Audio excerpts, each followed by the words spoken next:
الحمد لله نحمده ونستعينه ونستغفره ونؤمن به ونتوكل عليه ونعوذ بالله من شرور أنفسنا ومن سيئات أعمالنا من يهده الله فلا مضل له ومن يضلل فلا هادي له ونشهد أن لا إله إلا الله وحده لا شريك له ونشهد أن محمدا عبده ورسوله صلى الله تعالى عليه وعلى آله وأصحابه وبارك وسلم تسليما كثيرا كثيرا أما بعد فأعوذ بالله من الشيطان الرجيم بسم الله الرحمن الرحيم الذين إذا أصابتهم مصيبة قالوا إنا لله وإنا إليه راجعون أولئك عليهم صلوات من ربهم ورحمة وأولئك هم المهتدون. میری زبان میں اصل میں چھالا سا نکلا ہوا ہے تو تھوڑا سا توتلا بول رہا ہوں آج میں. پیچھے کی طرف ہے تو وہ جب دانت سے ٹچ ہوتا ہے نا تو تھوڑا سا پین ہوتا ہے، تو اس کو بچا رہا ہوں، تو آواز میں تھوڑی توتلاہٹ ہو سکتا ہے. آج توتلا بیان ہو، اس کو کسی سافٹ ویئر کے ذریعے پھر آپ لوگ صحیح کر لیے گا. اے آئی سے کہیے گا کہ یہ اوریجنل میں نکال کے دکھاؤ.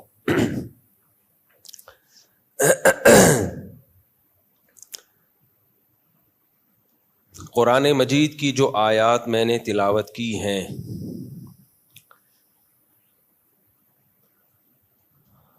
ان آیات کا آج کل کے حالات سے بہت گہرا تعلق ہے.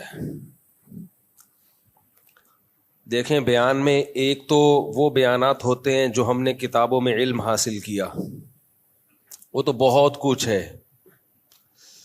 الحمد سے لے کے والناس تک قرآن ہے، اس کی تفسیر ہے، پھر حدیثیں ہیں، اس کی تفسیریں ہیں، پھر فقہ ہے، فقہی احکام ہے، حلال و حرام، جائز ناجائز، مکروہ مستحب، پھر جنت جہنم آخرت. یہ ساری چیزیں وہ ہیں جن کا دین کے علوم سے تعلق ہے. لیکن میرے جو موضوعات ہوتے ہیں، جو میں اکثر جمعہ اور اتوار کے بیان میں سلیکٹ کرتا ہوں، ان کا تعلق کتابوں سے نہیں ہوتا کہ کتابوں میں کیا لکھا ہے، ہم نے کیا پڑھا ہے. ان کا تعلق ہوتا ہے سوسائٹی میں فی الحال ہو کیا رہا ہے، مارکیٹ میں چل کیا رہا ہے. تو ان چیزوں کو میں بہت زیادہ ہائی لائٹ کرتا ہوں، بہت زیادہ نمایاں کرتا ہوں کہ مارکیٹ میں کیا چل رہا ہے. اس کی میں مثالیں بھی دے چکا ہوں کئی بار کہ دیکھو، شعیب علیہ الصلاۃ والسلام جو تھے، ان کے پاس کتنے علوم تھے، لیکن فوکس انہوں نے دو چیزوں کو کیا، توحید کو اور ناپ تول میں کمی مت کرو. تو کیا مطلب ان کو اس کے علاوہ کچھ بھی نہیں آتا تھا کیا ہے بھائی؟ انبیاء کا علم، امتیوں کے علم اور انبیاء کے علم کی مثال ایسے ہے جیسے سمندر سے آپ نے پانی کا ایک قطرہ نکالا. تو امتی کا علم ایسے اور پیغمبر کا علم جیسے سمندر. لیکن شعیب علیہ السلام دو ہی چیزوں کو فوکس کر رہے ہیں بھائی، توحید اور ناپ تول میں کمی مت کرو، دو نمبری مت کرو. وجہ اس کی یہ ہے کہ جو علوم اللہ نے شعیب علیہ السلام کو دیے، وہ سارے علوم اگر وہ امت کو دیتے، امت کو فائدہ نہیں تھا. انبیاء کرام مصلح ہوتے ہیں، مصلح. ایک لفظ ہے صالح، صالح کا مطلب نیک، ایک ہے مصلح، نیک بنانے والا، سوسائٹی کی اصلاح کرنے والا. تو اصلاح کا مفہوم کیا ہے؟ جہاں فساد ہوگا وہاں اصلاح کی جائے گی نا.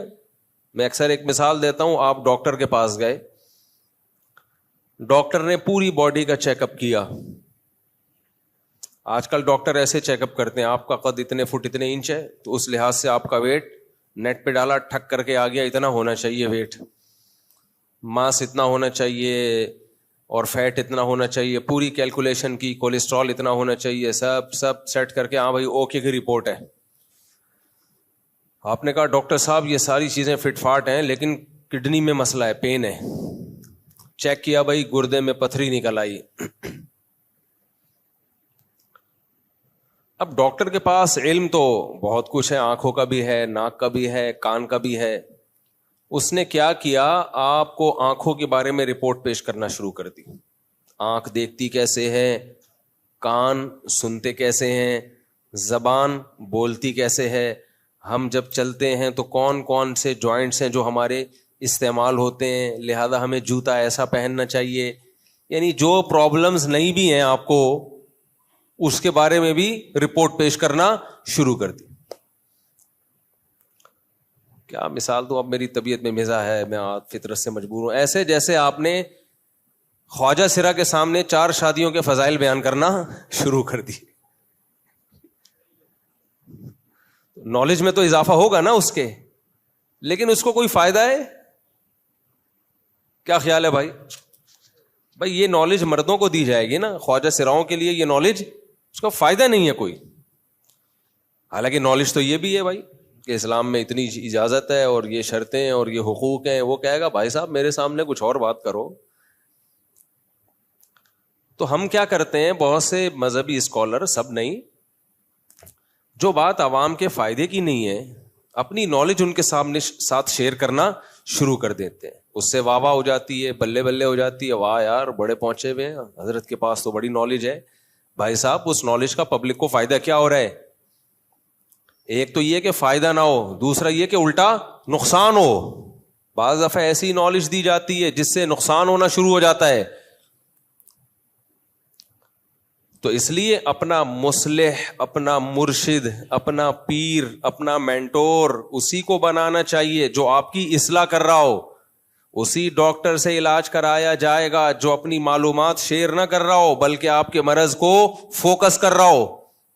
یہ بیماری ہے, اس کو نٹ بولٹ سے یہاں سے اس کا اسکرو ڈھیلا ہے, یہاں سے ٹائٹ کرنا ہے اس کو. آپ ایسے ڈاکٹر بھی لوگ دیکھو نا, کہتے ہیں یار میں اتنے بڑے بڑے ڈاکٹروں کے پاس گیا, وہ ایک پڑوس میں ایک حکیم بیٹھتا تھا, اس نے ایک چورن دیا, فائدہ ہو گیا. بعض دفعہ ایسے بھی ہو جاتا ہے, تکا لگ جاتا ہے. تو کیا فائدہ تمہاری ڈاکٹری کا؟ وہ ڈاکٹر بولے گا بھائی اتفاق سے نہیں ہوا, ورنہ تو علم تو میرے پاس زیادہ ہے. تو انسان ہمیشہ اسی کو اپنا بڑا بناتا ہے, اسی کو اپنا مینٹور بناتا ہے جس سے اس کی اصلاح ہو. حضرت مولانا اشرف علی تھانوی رحمہ اللہ تعالی فرمایا کرتے تھے کہ میرے پاس جب کوئی ایسا شخص آتا ہے, یہ بات خوب اچھی طرح نوٹ کر لیں, اپنا بھی انداز یہی رکھیں لوگوں کے سامنے, لوگوں سے بیہیویئر کا. فرماتے تھے میرے پاس جب کوئی ایسا شخص آتا ہے جس کا مجھ سے اصلاحی تعلق نہیں ہے, میں اس کا پیر و مرشد نہیں ہوں, جنرلی ایک عام مسلمان ہے, تو اس میں اگر 99 برائیاں ہوں اور ایک اچھائی ہو تو میری نظر اس کی ایک اچھائی پر ہوتی ہے, اس کی 99 برائیوں پر نہیں ہوتی, کیونکہ ان برائیوں کا مجھ سے کوئی لینا دینا نہیں ہے. وہ میرے پاس وہ برائیاں ٹھیک کرنے آ ہی نہیں رہا ہے, تو میرا لینا دینا جب نہیں ہے تو میری توجہ کس بات پر ہوتی ہے؟ اس کی ایک اچھائی پہ. تو ماشاء اللہ کتنا اچھا آدمی ہے, دیکھو اس میں یہ خوبی ہے. اور فرمایا کہ جب میرے پاس کوئی ایسا شخص آتا ہے جس کا مجھ سے اصلاحی تعلق ہو, جس کا میں پیر و مرشد ہوں, میرے ہاتھ پہ بیعت ہو چکا ہے, مجھے مینٹور بنا لیا ہے, فرماتے تھے اس میں اگر 99 اچھائیاں ہوں اور ایک برائی ہو تو میں اس کی 99 اچھائیوں کو نہیں دیکھتا, میں اس کی ایک برائی کو, بولو میں بول رہا ہوں, آپ کو بھی بولنا پڑے گا, میں اس کی ایک اچھائی کو فوکس کرتا ہوں, ایک برائی کو فوکس کرتا ہوں, اس کی 99 اچھائیوں کو نہیں دیکھتا. کیوں بھائی؟ وہ مریض ہے, میرے پاس علاج کے لیے آیا ہے, روحانی علاج, وہ والا نہیں, ٹوپی ڈرامے والا علاج. روحانی کا مطلب باطنی بیماریاں, اس کو روحانی علاج کا نام ہی ٹوپی ڈرامہ رکھ لو, بس نام ہی پڑ گیا. عامل نہ بولا کرو, بولو ایک ٹوپی ڈرامہ وہاں بیٹھتا ہے, ایک ٹوپی ڈرامہ ادھر بیٹھتا ہے, ایک ڈرامہ وہاں بیٹھتا ہے, ایک ڈرامہ وہاں بیٹھتا ہے, ایک رائے گنج میں بیٹھتا ہے, ایک فلانے مدرسے میں بیٹھتا ہے, کیونکہ رائے گنج میں بھی اس طرح کے ڈرامے باز لوگ گھسے ہوئے ہیں, یہ ہر جگہ گھستے ہیں. بڑے بڑے بزرگوں کے پیر بزرگوں کے نکال رہے ہوتے ہیں جن چڑیل. خیر, تو وہ فرماتے تھے کہ 99 برائیاں اور ایک اچھائی ہو تو جس کا اصلاحی تعلق نہیں ہے اس کی ایک اچھائی پہ میری نظر ہوگی, اور جس کا مجھ سے تعلق ہے تو اس میں 99 اچھائیاں ہوں اور ایک برائی ہو تو میری نظر کس پہ ہوتی ہے؟ برائی پر. ڈاکٹر کی مثال دیکھ لو آپ, اچھا ڈاکٹر آپ کی اچھائیاں دیکھے گا یا آپ کی باڈی میں جو فالٹ ہے اس کو تلاش کرے گا؟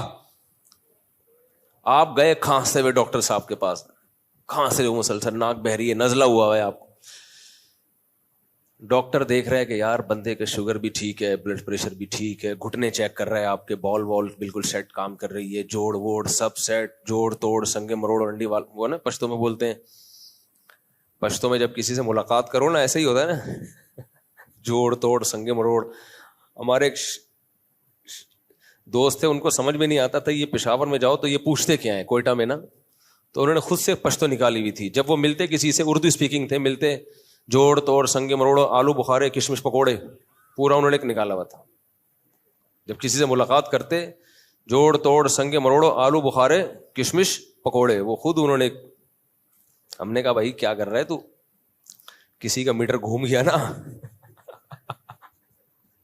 تجھے سنگے مروڑ بنا دے گا وہ, تیرے کشمش پکوڑے بنا کے کھا جائے گا. خیر, تو 99 برائیاں اور ایک اچھائی. ہاں, تو میں ڈاکٹر کی مثال دے رہا تھا, تو ڈاکٹر کیا کرتا ہے, اب وہ ڈاکٹر کیا کر رہا ہے, آپ کو زکام ہو رہا ہے, گلا خراب ہے, وہ دیکھ رہا ہے آپ کے گھٹنے صحیح ہیں, پاؤں صحیح ہیں, بالکل فٹ فاٹ, بی پی بھی سیٹ ہے بھائی. اس نے کہا یار سب کچھ تو ٹھیک ہے, اللہ کے بندے دفع ہو یہاں سے, نکل. آپ بولو گے ڈاکٹر صاحب, ڈاکٹر کا کام یہ دیکھنا نہیں ہوتا کیا کیا ٹھیک ہے, ڈاکٹر کا کام یہ دیکھنا ہوتا ہے کیا کیا ٹھیک نہیں ہے. ٹھیک ہے نا.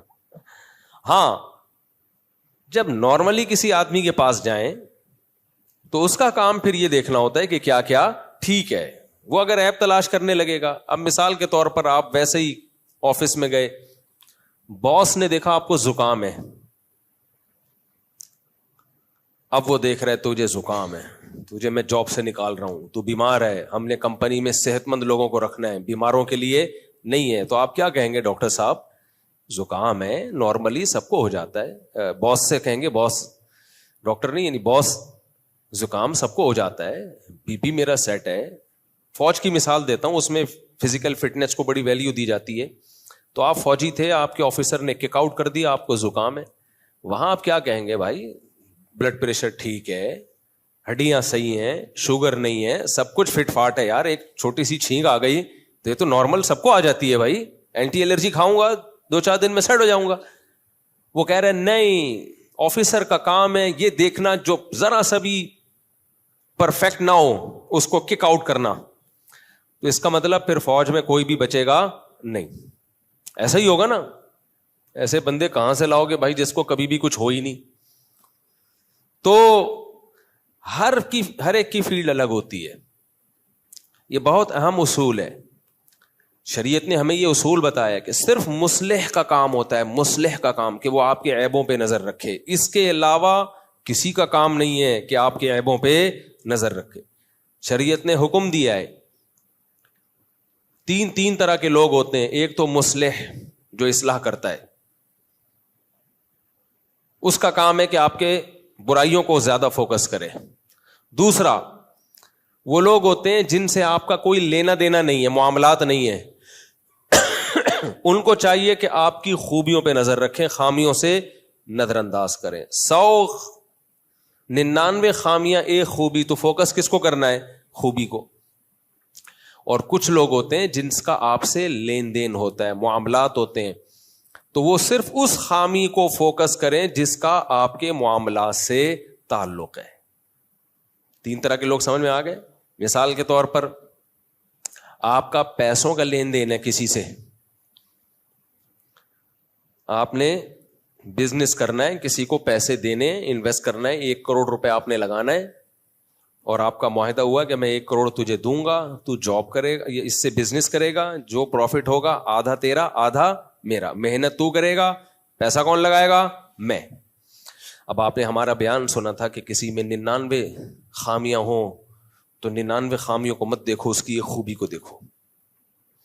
اب اس کے اندر 99 خامیاں تھیں. چرس بھی وہ پیتا تھا, چوری کرتے ہوئے 20 دفعہ وہ پکڑا گیا, آج تک کبھی کسی سے کے ساتھ لین دین میں صحیح نہیں ہوا, بہنوں کی وراثت کھا کے بیٹھا ہوا ہے, بیوی کا مہر پی گیا ہے, گھر میں مار دھاڑ کرتا ہے, چیخو پکار کرتا ہے. محلے والوں سے پوچھو, کمپلینز ہیں اس کے بارے میں, یہ ہے, چور ہے, اچکا ہے, لیکن ایک خوبی ہے, نماز پڑھتا ہے 5 ٹائم. ایک خوبی کیا ہے, نماز پڑھتا ہے, جس کی وجہ سے چہرے پہ تھوڑا سا نور آیا ہوا ہے. نور کی کریمیں بھی ملتی ہیں آج کل. تو اچھا, میرے بارے میں بھی لوگوں نے اڑایا ہوا ہے, جمعے کے دن جو ہے پتہ نہیں کوئی کریم لگایا, میں نہا دھو کے آتا ہوں اور کچھ بھی نہیں. مجھے جی زنانے پن سے مجھے جتنی نفرت ہے شاید آپ کو نہ ہو. اگر مجھ میں تھوڑا سا بھی زنانہ پن ہوتا نا تو 4 شادیاں نہ کرتا میں. سمجھ رہے ہو, یہ جو ہائی اللہ ہوئی اللہ اور یہ نوک پلک درست کرنے والے لوگ ہیں نا, دیکھو استری بھی نہیں کی کپڑوں کو میں نے, مجھے جلدی تھی, گھر والوں نے بہت اصرار کیا, نہیں بھائی استری کے, میں نے کہا نہیں بغیر استری کے ٹائم نہیں ہے. ویسے تو ہر وقت گھر میں کپڑے میرے استری ہوئے ہوئے لٹکے ہوئے ہوتے ہیں, تو کسی وجہ سے تاخیر ہو گئی, میں نے کہا نہیں بغیر استری کے جائے گا. تو ویسے استری کر کے ہی پہننے چاہیے, تمیز کا آدمی استری والا ہی لگتا ہے. ہمارے حضرت بغیر استری والے کو امام نہیں بننے دیتے تھے. بغیر استری کے امام صاحب کھڑے ہو جاتے نا, حضرت ہٹاتے. بھائی حضرت کے مزاج میں بہت زیادہ نفاست تھی. لیکن یہ جو نوک پلک درست کرنا, مردوں کے لیے ہر وقت سامنے کھڑے رہنا اور میک اپ پاؤڈر, اور یہ اللہ بچائے اس عذاب سے, یہ ہی پناہ نہیں ہے. یہ کیا ہے, یہ وہ ہی ہے جس میں شی کی آمیزش ہے. ہم کہتے ہیں اللہ نے جب ہی بنایا تو پورا ہی بنو. وہ میرا بیان کلپ دوبارہ سن لیے گا, ہی والا. خیر, تو وہ جو ہے, اب کیا اس میں کہ آپ کا معاملات کرنے کسی کے ساتھ 99% آپ نے دیکھا اس میں خامیاں ہیں. ایک اچھائی تھی, نمازی تھا, آپ نے 1 کروڑ روپے اس کو پکڑا دیا. بھائی آپ پرلے درجے کے بے وقوف ہو. جب معاملات کیے جاتے ہیں تو پھر اس کی اس خامی کو فوکس کیا جاتا ہے, دائیں بائیں نہیں, اس خامی کو فوکس کیا جاتا ہے جس کا معاملات سے تعلق ہے. کاروبار بے نمازی کے ساتھ ہو جائے گا. اب اس میں خامی تھی, بے نمازی تھا, وہ مارتا دھاڑتا ہے, چیختا چلاتا ہے, بہت کچھ ہے, لیکن پیسوں میں کیا ہے, 1 نمبر. اس کا ریکارڈ ہے, آج تک کسی کا 1 روپیہ نہیں کھایا. تو پھر اس کی ایک خوبی کو فوکس کیا جائے گا, اور 99 برائیوں کو, آپ کا ان برائیوں سے کوئی لینا دینا نہیں ہے. ابھی لوگ مجھ سے پوچھ رہے ہوتے ہیں ہندو کے ساتھ کاروبار کرنا کیسا ہے. کہتے ہیں میرا سیٹ شراب پیتا ہے, اس کی کمپنی میں جاب کرنا کیسا ہے. لوگ صبح شام پوچھ رہے ہوتے ہیں. میں کہتا ہے بھائی تو اپنی جاب سے تو نہیں شراب کی بوتل لا کے دیتا نا اس کو, بے روزگاری کا دور ہے, تجھے کیا تہجد گزار باس کہاں سے ملے گا. ایسی کمپنی چاہیے جو سارے ریونٹ سے فارغ ہوں, کہاں ملے گی بھائی تجھے. اپنے کام کو فوکس کر تو. پھر مجھے کہتے ہیں تقوی کا تقاضا کیا ہے. تقوی کا میں کہتا ہوں اس زمانے میں فتوے کے تقاضے پہ چل لے, تقوی کے تقاضوں کو چھوڑ دے. اتنا تقوی تو افورڈ نہیں کر پائے گا. بعض دفعہ تقوی کے چکر میں نا فتوے سے بھی جاتا ہے. اب یوٹیوب کی ارننگ میں بھی لوگ کہتے ہیں نا تقوی کا تقاضا کیا ہے, فتویٰ تو یہی ہے کہ جائز ہے, تقوی کیا ہے. تو میں لوگوں سے کہتا ہوں تم فتوے پر عمل کر لو. اس زمانے میں تقوی پہ گئے نا تو جب غربت آئے گی تو جو فرائض واجبات ہیں نا فتوے, وہ ان سے بھی جاؤ گے, ان سے بھی جاؤ گے, بیڑا ہی غرق ہو جائے گا. ہم نے دیکھا ہے, خالی ہوائی باتیں نہیں کر رہے, بڑے بڑے لوگوں کو ہم نے دیکھا تقوی کے تقاضوں پہ چلنا شروع کیا تو تقاضا ہی بند ہو گیا. قبض یعنی قبض ہو گیا, ان کو تقاضا ہی نہیں آ رہا. کہہ رہے مجھے آ کے کہتے ہیں بہت دن سے مفتی صاحب تقاضا نہیں ہوا. سمجھ رہے کیوں بھائی؟ ڈپریشن ہے, ٹینشن ہے. کس بات کی ٹینشن ہے؟ بے روزگاری ہے. تو فتویٰ تقویٰ کی بحث اپنی جگہ ٹھیک ہے, لیکن اس زمانے میں کبائر سے بچ لو, کبیرہ گناہوں سے. قرآن کیا کہتا ہے؟ ان تجتنبوا کبائر ما تنہون عنہ نکفر عنکم سیئاتکم، اگر تم کبیرہ گناہوں سے بچو گے اللہ چھوٹی موٹی خطاؤں کو معاف کرے گا. اعصاب کمزور ہیں لوگوں کے، ذرا سی ڈپریشن برداشت کرنے کی طاقت نہیں ہے، تو اپنے آپ کو تقوی کے چکر میں آزمائشوں میں نہیں ڈالے انسان. یہ بہت حوصلے والے لوگوں کا کام ہے. آج کل آزمائشیں ہیں، پھر خود برداشت کر لو گے، بیوی بچے کیسے برداشت کریں گے؟ یا تو وہ سارے تقوی والے ہو نا. لوگ مثال دیتے ہیں نبی صلی اللہ علیہ وسلم کی، بھائی آپ صلی اللہ علیہ وسلم کے گھر 40 دن چولہا نہیں جلتا تھا، تو یہ حوصلہ نبی کے اندر بھی تھا اور آپ کی ازواج میں بھی تھا. آپ اپنے اندر حوصلہ اگر پیدا کر بھی لوگے، بیوی بچوں میں کون حوصلہ پیدا کرے گا؟ وہ رہیں گے ہیں بھائی؟ بولیں گے تقوی فتوے میں. میں نے کسی کو مشورہ دیا، یار ایک بیان میرا چل رہا ہے آج کل بہت، مجھے اس کے بعد بتائیں، جمعے کے بعد بتائیں. کچھ لبرل لوگوں نے نا میرے ایک بیان کو غلط رخ دے کے بہت پروپیگنڈا کیا ہے کہ میں بچیوں کی تعلیم کا خلاف ہوں. میں کہتا ہوں بچیوں کو پڑھانا سسرال کے ذمے ہے، ماں باپ کے ذمے گویا کہ نہیں ہے. گویا بچیاں بوجھ ہیں، بس سسرال کو پہناؤ، خود پڑھاؤ بھی نہیں ان کو. بڑے بے شرم ہیں یہ لوگ. تو ان کو موقع ملا، حالانکہ وہ بیان سیاق و سباق سے ہٹ کے چلایا گیا ہے، تو مجھے جمعے کی نماز کے بعد یاد دلانا، اس کو میں بتاؤں گا کہ کس طرح میرے بیان کو غلط رخ دیا گیا ہے. خیر، تو وہ ایک صاحب آئے، کہنے لگے کہ چھوڑے، وہ واقعہ بھی اسکپ کر دیتا ہوں، پھر اس پہ بھی یہ لوگ پروپیگنڈا کریں گے. یہ جو شارٹ کلپس ہیں نا اکثر میرے نہیں ہوتے، ہمارے چینل سے آ بھی نہیں رہے ہوتے. یہ ٹک ٹاکرز، ہمارا ٹک ٹاک پہ کوئی اکاؤنٹ ہی نہیں ہے، تو وہ انہوں نے بہت ساری چیزیں دائیں بائیں سے کاٹ کے چلا رہے ہوتے ہیں.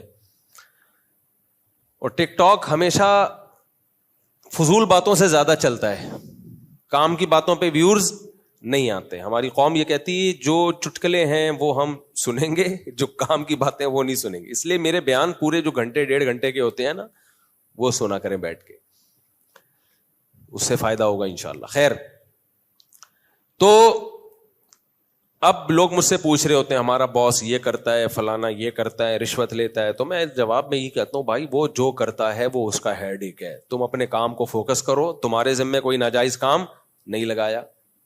تو اب اس میں جتنی بھی خامیاں ہیں آپ کا ان خامیوں سے کوئی لینا دینا نہیں ہے، آپ اپنے کام کو فوکس کرو.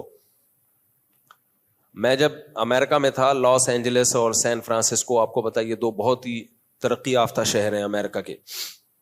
کچھ لوگوں نے ہمیں بتایا، مسلمان تھے وہ، آئی ٹی سے ان کا تعلق تھا، گوگل میں یوٹیوب میں بہت اچھی اچھی پوسٹوں پر تھے، بڑی بڑی داڑیاں ان کی ماشاءاللہ، نمازی پرہیزگار. تو بتاتے تھے بھائی یہاں کا ماحول ایسا ہے، یہاں کچھ غیر شرعی کام ہو رہے ہیں، یا یوں ہو رہا ہے یا یوں ہو رہا ہے وغیرہ وغیرہ. تو میں ان سے کہتا تھا یار آپ کو نماز سے روکتے ہیں؟ وہ نہیں روکتے. آپ کو داڑھی کاٹنے کا کہا؟ نہیں کہا. آپ اپنے کام کو فوکس کرو، کیونکہ اگر مسلمان اسٹرائک کر کے بیٹھ جائیں گے کہ یہاں یہ ہو رہا ہے یہاں یہ ہو رہا ہے، تو اس سے ان کا نقصان نہیں ہے، نقصان کس کا ہے؟ مسلمان کا، اسلام کا. ٹیکنالوجی میں مسلمانوں کو غیر مسلموں سے آگے بڑھنا چاہیے. آپ اگر یہ ماحول ایسا ہے تو میں کیوں ان کا سپورٹر بنوں اور میں کیوں، تو اس سے ان کو تھوڑی کوئی نقصان ہوگا بھائی. نقصان کس کو ہوگا؟ مسلمانوں کو ہوگا. پیچھے رہ جاؤ گے آپ، برباد ہو جاؤ گے آپ. میں نے کہا یہ تو آپ چلتے پھرتے اسلام کی تبلیغ ہو، اتنے بڑے بڑے اداروں میں اتنی اونچی اونچی پوسٹوں کے ساتھ جب آپ نماز پڑھتے ہو، داڑھی کو آپ تعارف کروا رہے ہو اور نماز پڑھتے ہو، یہ اس سے بڑی اسلام کی کوئی تبلیغ ہو نہیں سکتی. تو مفتی کا کام ہوتا ہے کسی بھی چیز کو، علماء کا کام ہوتا ہے وہ تمام پہلوؤں سے غور کر کے اس کے بارے میں رائے قائم کریں. خیر، تو میں عرض کر رہا تھا 3 طرح کے بندے ہیں میرے بھائی. ایک وہ جن کی آپ نے خامیاں سرے سے دیکھنی نہیں ہے، خوبیاں ہی دیکھنی ہیں. یہ وہ ہیں جن کا آپ سے کوئی لینا دینا نہیں ہے. اسی کی ایک مثال سامنے آئی. مدارس میں کیا ہوتا ہے، ہم مدارس کے ماحول کو زیادہ جانتے ہیں نا. مدارس میں اکثر یہ ہوتا ہے، اب یہ آپ کا ٹاپک نہیں ہے، یہ مولاناؤں کا ٹاپک ہے. مدرسے کے محتمم جو ہوتا ہے نا، اس کو اگر وہ دیکھ لینا 4 ٹیچروں کو وہاں بیٹھے ہوئے ہیں تو 99% اس کو یہ گمان ہوتا ہے میری غیبت ہو رہی ہوگی. سمجھ رہے؟ بلکہ یہ تو اداروں میں بھی ہوتا ہے, صرف مدرسے میں نہیں ہوتا. 4 امپلائی بیٹھے ہوئے ہیں, چائے پی رہے ہیں, باس کو پتا ہوتا ہے کہ یہ کیا ہو رہا ہے, بولو میری غیبت. یہ کیا چل رہی ہے؟ بولتے کیوں نہیں, میری غیبت. ہر جگہ جس کے ہاتھ میں بھی کوئی مینجمنٹ ہے, کوئی انتظام ہے نا, تو ماتحتوں کا فرض ہے کہ اس میں کیڑے نکالیں. اس کے بغیر روٹی ہضم ہوتی نہیں ہے. یہ دنیا کا ایک اصول بن چکا ہے. یہ صرف ہم بہو ساس پہ نہیں ہے کہ بہو جہاں بیٹھی ہوگی ساس کی غیبت کر رہی ہوگی. یہ ساس ایک کردار ہے, کیریکٹر ہے. محتمم بھی ساس ہوتا ہے. یہ ساس صرف ساس نہیں ہوتی. جو مدرسے کا ناظم ہے وہ ماتحتوں کے لیے کیا ہے؟ ساس. اور یہ جتنے ماتحت ہیں ٹیچرز, یہ سب اس کی کیا ہیں؟ بولتے کیوں نہیں؟ بہویں. کمیٹی کا صدر ساس ہوتا ہے اور نیچے ماتحت کیا ہوتے ہیں؟ بہویں. اور باقی سارے نمازی وہ بہوؤں کی بہویں. سب غیبتیں چل رہی ہوتی ہیں, سب. وہ اس کی غیبت, وہ اس کی غیبت, وہ اس کی, ابے یہ کیا ہو رہا ہے, ابے یہ کیا ہو رہا ہے, ابھی یہ پنکھا اس پہ کیوں خرچہ کر دیا, یہ پنکھا کیوں لگا دیا, یہ اپنے باپ کے پیسوں سے لائے پنکھا, چندوں کے پیسوں سے لگا دیا, یہ کرسی کیوں لے لی, یہ کیوں بنا دیا, وہ کیوں بنا دیا, یہ ٹینک ادھر کیوں بنا دیا, ادھر کیوں نہیں بنایا. مدرسوں میں تو اتنا زیادہ ہوتا ہے کہ آپ کی سوچ. ہم تو مدرسوں میں رہے ہیں نا. یہ محتمم بڑی گاڑی میں کیوں جا رہا ہے, حالانکہ وہ گاڑی ہو سکتا ہے کسی دوست نے اس کو ویسے ہی لا کے دی. ابے یہ لگ رہا ہے چندے خود کھا رہے, بعض کھا بھی رہے ہوتے ہیں, اللہ کا بڑا فضل ہے الحمدللہ. ایسے ایسے لوگ بھی الحمدللہ موجود ہیں, لیکن سارے تو نہیں کھا رہے ہوتے نا. غیبت سب جگہ ہو رہی ہوتی ہے. اچھا, جو کھا رہے ہوتے ہیں ان کی ہوتی نہیں ہے غیبت, کیونکہ وہ کھلا بھی رہا ہوتا ہے. جس محتمم کی غیبت ہو رہی ہے نا, سمجھ لو یہ ایماندار ہے. جس کی نہیں ہو رہی نا, پورا مدرسہ بالکل سیٹ چل رہا ہے, سمجھ لو کھانچے نیچے تک جا رہے ہیں. سمجھتے ہو کہ ہم اتنے بیوقوف ہیں نہیں جتنا لوگ ہمیں سمجھتے ہیں.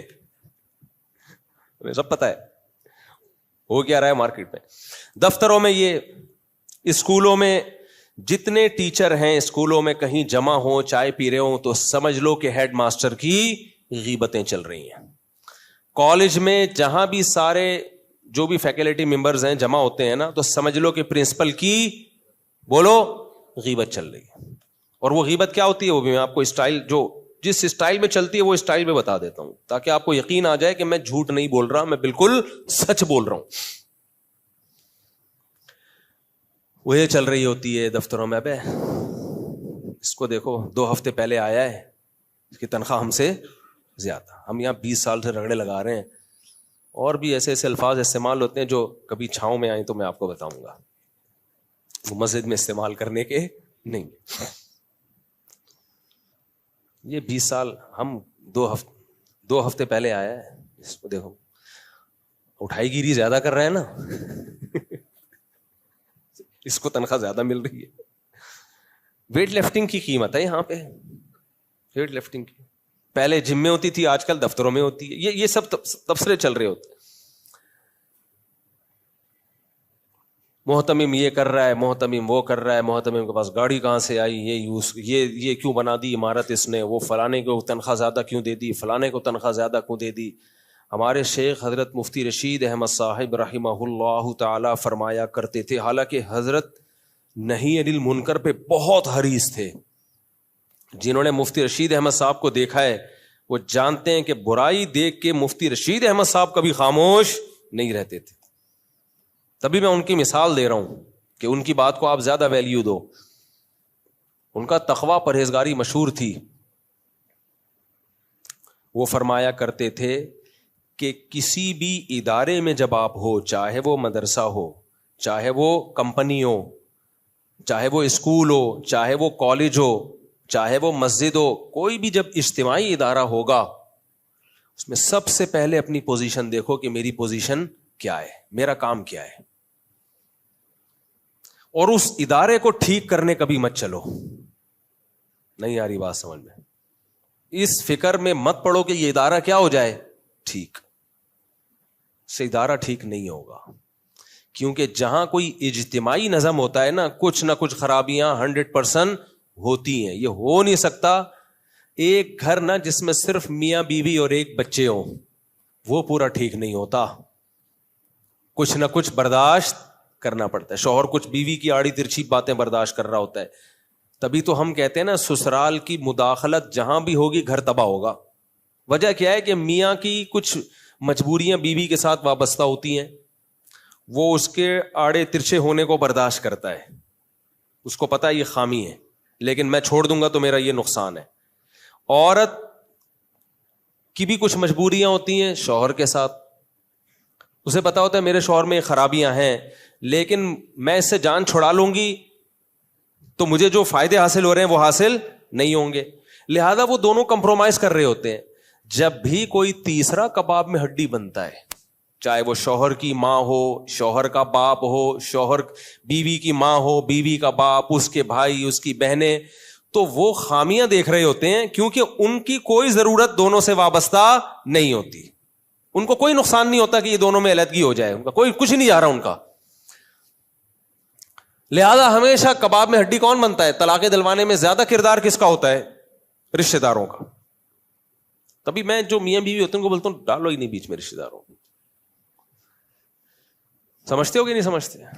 کیونکہ وہ آپ کی مجبوریاں تھوڑی ہوتی ہیں کہ ان کے کس پہ کیا گزرے گی، کیا ہوگا، وہ تو دیکھ رہے ہوتے ہیں یہ خرابی تو یہ کیوں برداشت کر رہے ہو، ہم تو ایسے نہیں تھے.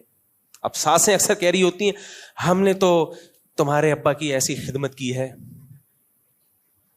کھڑے رہتے تھے بت بن کے ان کے پاس، جب بولا یعنی ان کو بتانے کی بھی ضرورت نہیں پڑتی تھی کہ چائے چاہیے، ان کے موڈ دیکھ کے پتا چلتا تھا ٹھنڈے پانی کی ضرورت ہے یا گرم پانی کی ضرورت ہے. ان کو موڈ سے پتا چلتا تھا، بہت ٹھنڈے ہیں تو گرما گرم پلا دو تاکہ تھوڑے ہیٹ پہ آ جائیں گے، اور بہت گرم ہوئے ہوئے تو کیا پلا دو، ٹھنڈا پانی. ہم تو ان کے موڈ سے اندازہ ہو جاتا تھا. اور ایک یہ بہو ہے پڑی رہتی ہے سارا دن، 12 بجے کم بخت سو کے اٹھتی ہے. او بھائی جو سو کے اٹھتی 12 بجے ہے تو اس میں نقصان آپ کے بیٹے کو ہو رہا ہے نا، تو بیٹا پھوٹے نا منہ سے، وہ چپ بیٹھا ہوا ہے تو آپ بھی چپ بیٹھ جاؤ، کیا خیال ہے؟ اس کا نقصان ہو رہا ہے نا، اس کا گھر تباہ ہو رہا ہے تو چھوڑ دو نا. اور بہو ٹانگ اڑائی کس کے کاموں میں؟ وہ بھی کم ہوشیار نہیں ہے، وہ اڑائے گی ساس سسر کے معاملات میں، یہ یوں نندوں میں یہ یوں ہے. بھائی بس کرو یار. تو ادارے بھی تباہ ہوتے ہیں، ملک بھی تباہ ہوتے ہیں. جو ملکوں میں بھی جو جس کا کام ہے اس کو لوگ مجھ سے آ کے پوچھتے ہیں پاکستان کے حالات، میں کہتا ہوں نہ میں نے خراب کیے نہ میں ٹھیک کر سکتا ہوں. میں امیدیں دلا سکتا ہوں کہ حالات اچھے ہو جائیں گے انشاءاللہ. اور یہ جھوٹی موٹی کی امیدیں نہیں ہیں. اکنامکلی حالات الحمدللہ اچھے ہونے جا رہے ہیں. جتنے اچھے ہو گئے ہیں وہ نظر نہیں آ رہے، اتنے ہو زیادہ اچھے گئے ہیں لیکن ابھی تھوڑا دبایا ہوا ہے. ڈالر 275 پہ مصنوعی روکا ہوا ہے، بس ورنہ ڈالر اصل میں اور بھی نیچے گیا ہے، لیکن اس کو روکا ہوا ہے انہوں نے. بہت زیادہ نیچے گیا تو اور کچھ مسائل ہو جائیں گے. تو کچھ اچھے کام بھی ہو رہے ہیں ملک میں، سارے خراب نہیں ہو رہے. جو خراب ہو رہے ہیں ان پہ تو مجھے بولنے کی ضرورت نہیں، وہ آپ خود سمجھدار ہیں ماشاءاللہ. سسٹم کے تحت چلا ہے نا سارا. الیکشن ہمارے ہاں سسٹم کے تحت نہیں ہوتے. کس کے تحت ہوتے ہیں؟ سسٹم کے تحت. سسٹم چل رہا ہے، لیکن بہرحال کچھ امید کی چیزیں بھی ہیں. تو اچھا مصیبت یہ ہے کہ ہمارے ہاں نیگیٹیوٹی اتنی زیادہ ہے، کسی کو کوئی اچھی خبر بھی دو تو اس نے غم ہی کی خبر لینی ہے. اس کو بتاؤ نا تمہارے ابا کو جو فالج تھا ٹھیک ہو گیا، اب 2 نمبر ہی کر رہا ہے، بیکار باتیں کر رہا ہے.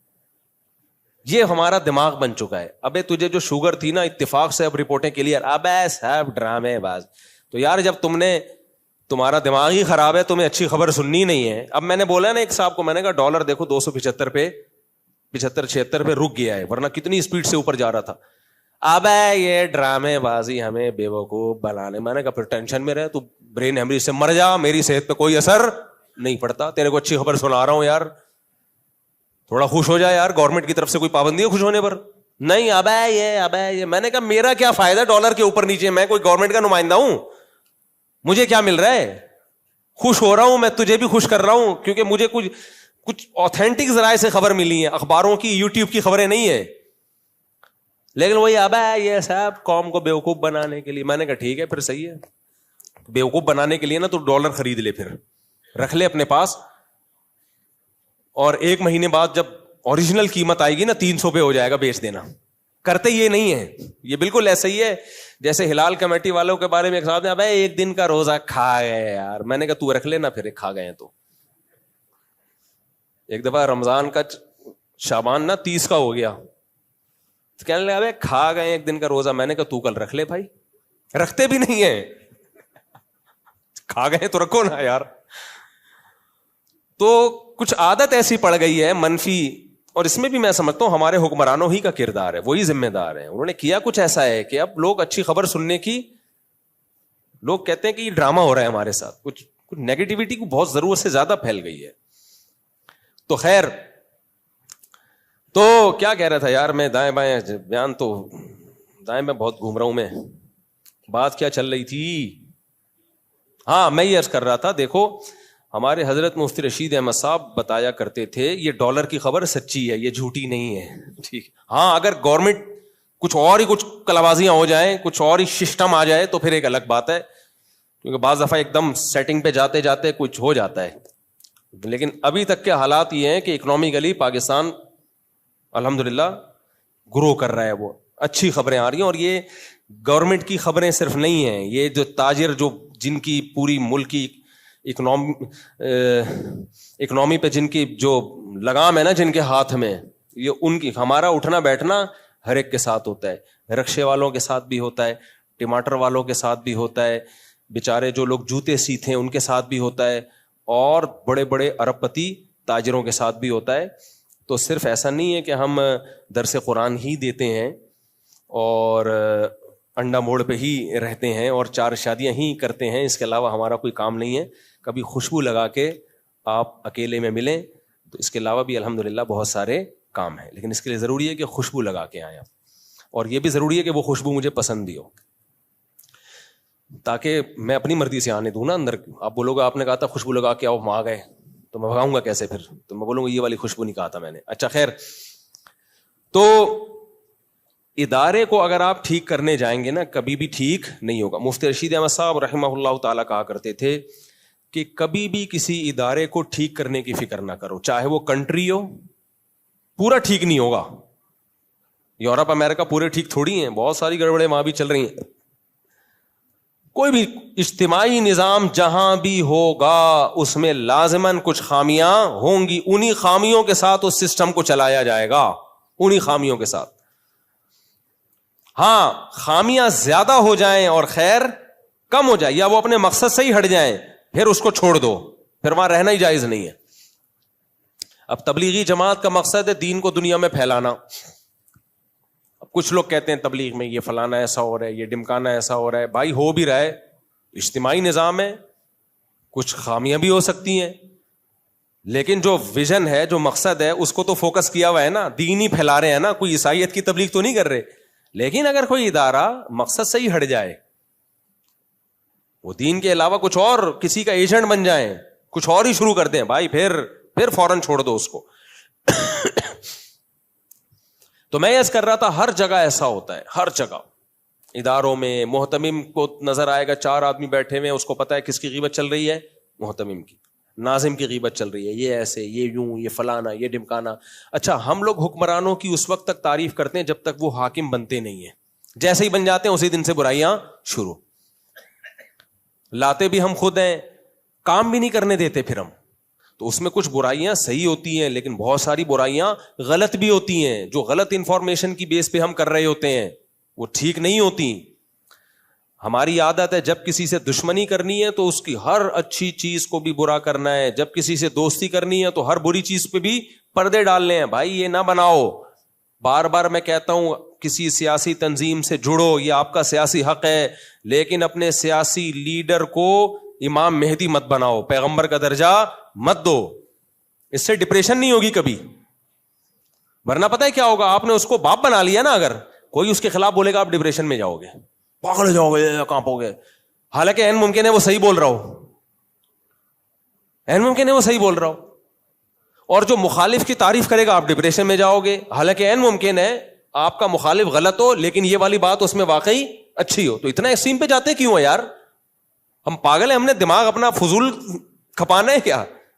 مر کے ختم ہو جانا ہے, تھوڑے دن کی اللہ نے زندگی دی ہے, ہمیں ڈپریشن میں ہم اس کو کھپا کے ختم کر دیں. میں نے ایک بیان کیا کہ اللہ کو ٹینشن پسند نہیں ہے, اس پہ کسی نے نیچے کمنٹس کیے کہ یعقوب علیہ السلام کیوں اتنی ٹینشنوں میں تھے. پھر دیکھو اللہ کو ٹینشن پسند نہیں ہے, وہ جو آپ کی بنائی ہوئی ہے. اللہ کہتا ہے میں نے جو ٹینشن دینی ہے نا وہ اس کو برداشت کرو, اس پہ ثواب ملے گا. اپنی مرضی کی ٹینشنیں پالو گے اس پہ ثواب نہیں ملے گا, الٹا گناہ ملے گا اس پہ. دیکھو ایک بیماری آتی ہے اللہ کی طرف سے, یہ کس کی طرف سے ہے؟ اللہ کی طرف سے. اس میں آپ کے گناہ معاف ہوتے ہیں, آپ کے درجات بلند ہوتے ہیں. ایک بیماری ہوتی ہے آپ نے خود اپنے آپ کو چھورا مارا, زخمی کر دیا, زہر پی لیا آپ نے خودکشی کی نیت سے. یہ ٹینشن کس کی طرف سے ہے؟ یا آپ اس پہ تھوڑی ثواب ملتا ہے. تو یہ جو سیاسی لیڈروں کی ٹینشن ہم پالتے ہیں یہ اللہ کی طرف سے نہیں ہے. اللہ نے کب کہا کہ میں نے تو ان کو امام مہدی بنا کے بھیجا ہے اور یہ کوئی غلطی نہیں کر سکتے؟ تو آپ کی عقیدت ہے بھائی, آپ کی محبت ہے, اللہ نے نہیں کہا. اللہ نے ہمیں پیغمبر سے محبت کا کہا ہے. پیغمبر کے خلاف کوئی بولے ڈپریشن میں جائیں, سمجھ میں آتا ہے. آپ کے ماں باپ کے خلاف کوئی بولے ڈپریشن میں جائیں, بالکل جانا چاہیے, کیونکہ ان سے محبت کا اللہ نے ہمیں حکم دیا ہے. آپ کہہ سکتے ہو ہمارے سیاسی لیڈر فلاں اتنا نیک ہے, فلاں اتنا برا ہے, تو ان سے بھی تو بھائی یہ نیک آپ کو کیسے پتا چلا؟ آپ نے کیا زندگی ساتھ گزاری ہے؟ آپ نے نیوز دیکھ کے اندازہ لگایا تو اندازہ ہے, ٹھیک ہے. تو اندازوں پر اتنی بڑی عقیدت کی بنیادیں اور اتنی بڑی نفرتوں کی بنیادیں قائم نہیں کی جاتی. اندازوں کو اندازہ ہی رہنے دیا جاتا ہے. دیکھو امام ابو حنیفہ نے اجتہاد کیا نا, اجتہاد کر کے مسائل نکالے. بعض مسئلوں میں امام شافعی نے ان سے اختلاف کیا, حالانکہ ہمیں پتا ہوتا ہے اس میں امام ابو حنیفہ کی دلیل بہت مضبوط ہے. ہمیں اشکال ہوتا ہے کہ امام شافعی نے اس پہ اختلاف کیسے کر لیا. لیکن فقہ میں ایک اصول بتایا جاتا ہے کہ قطع نظر اس سے کہ اس کی دلیل مضبوط تھی یا نہیں تھی, جب امام شافعی نے اختلاف کر لیا تو اب وہ مسئلہ مجتہد فی ہے, مختلف فی ہے. اب اس میں ایک رائے میں یقینی فیصلہ درست نہیں ہے. کیوں؟ اتنے بڑے مجتہد ہیں بھائی, جب انہوں نے کر لیا اختلاف تو اس کا مطلب کچھ تو تھا نا. اب اس میں اتنا یقین سے کہنا کہ یہی صحیح ہے باقی سب غلط ہے, تو یہ طریقہ غلط ہوگا. اس لیے کہتے ہیں چاروں اماموں میں کسی مسئلے میں اختلاف ہو جائے تو بس وہ اختلاف ہی اس بات کی علامت ہے, اب اس میں یقینی رائے قائم کرنا درست نہیں ہے. تو وہ مجتہدین اتنے غور و فکر کے بعد رائے قائم کرتے تھے. اس کے بعد ہمیں حکم ہے کہ یہ عقیدہ رکھو کہ غلطی کا امکان ہے. تو اپنے سیاسی لیڈروں کے بارے میں ہم کہیں کہ اس میں ہماری رائے میں غلطی نہیں ہو سکتی, اس کا مطلب ہم اپنے آپ کو تو صحابہ تابعین سے بھی زیادہ آگے سمجھتے ہیں. پھر کیا خیال ہے بھائی؟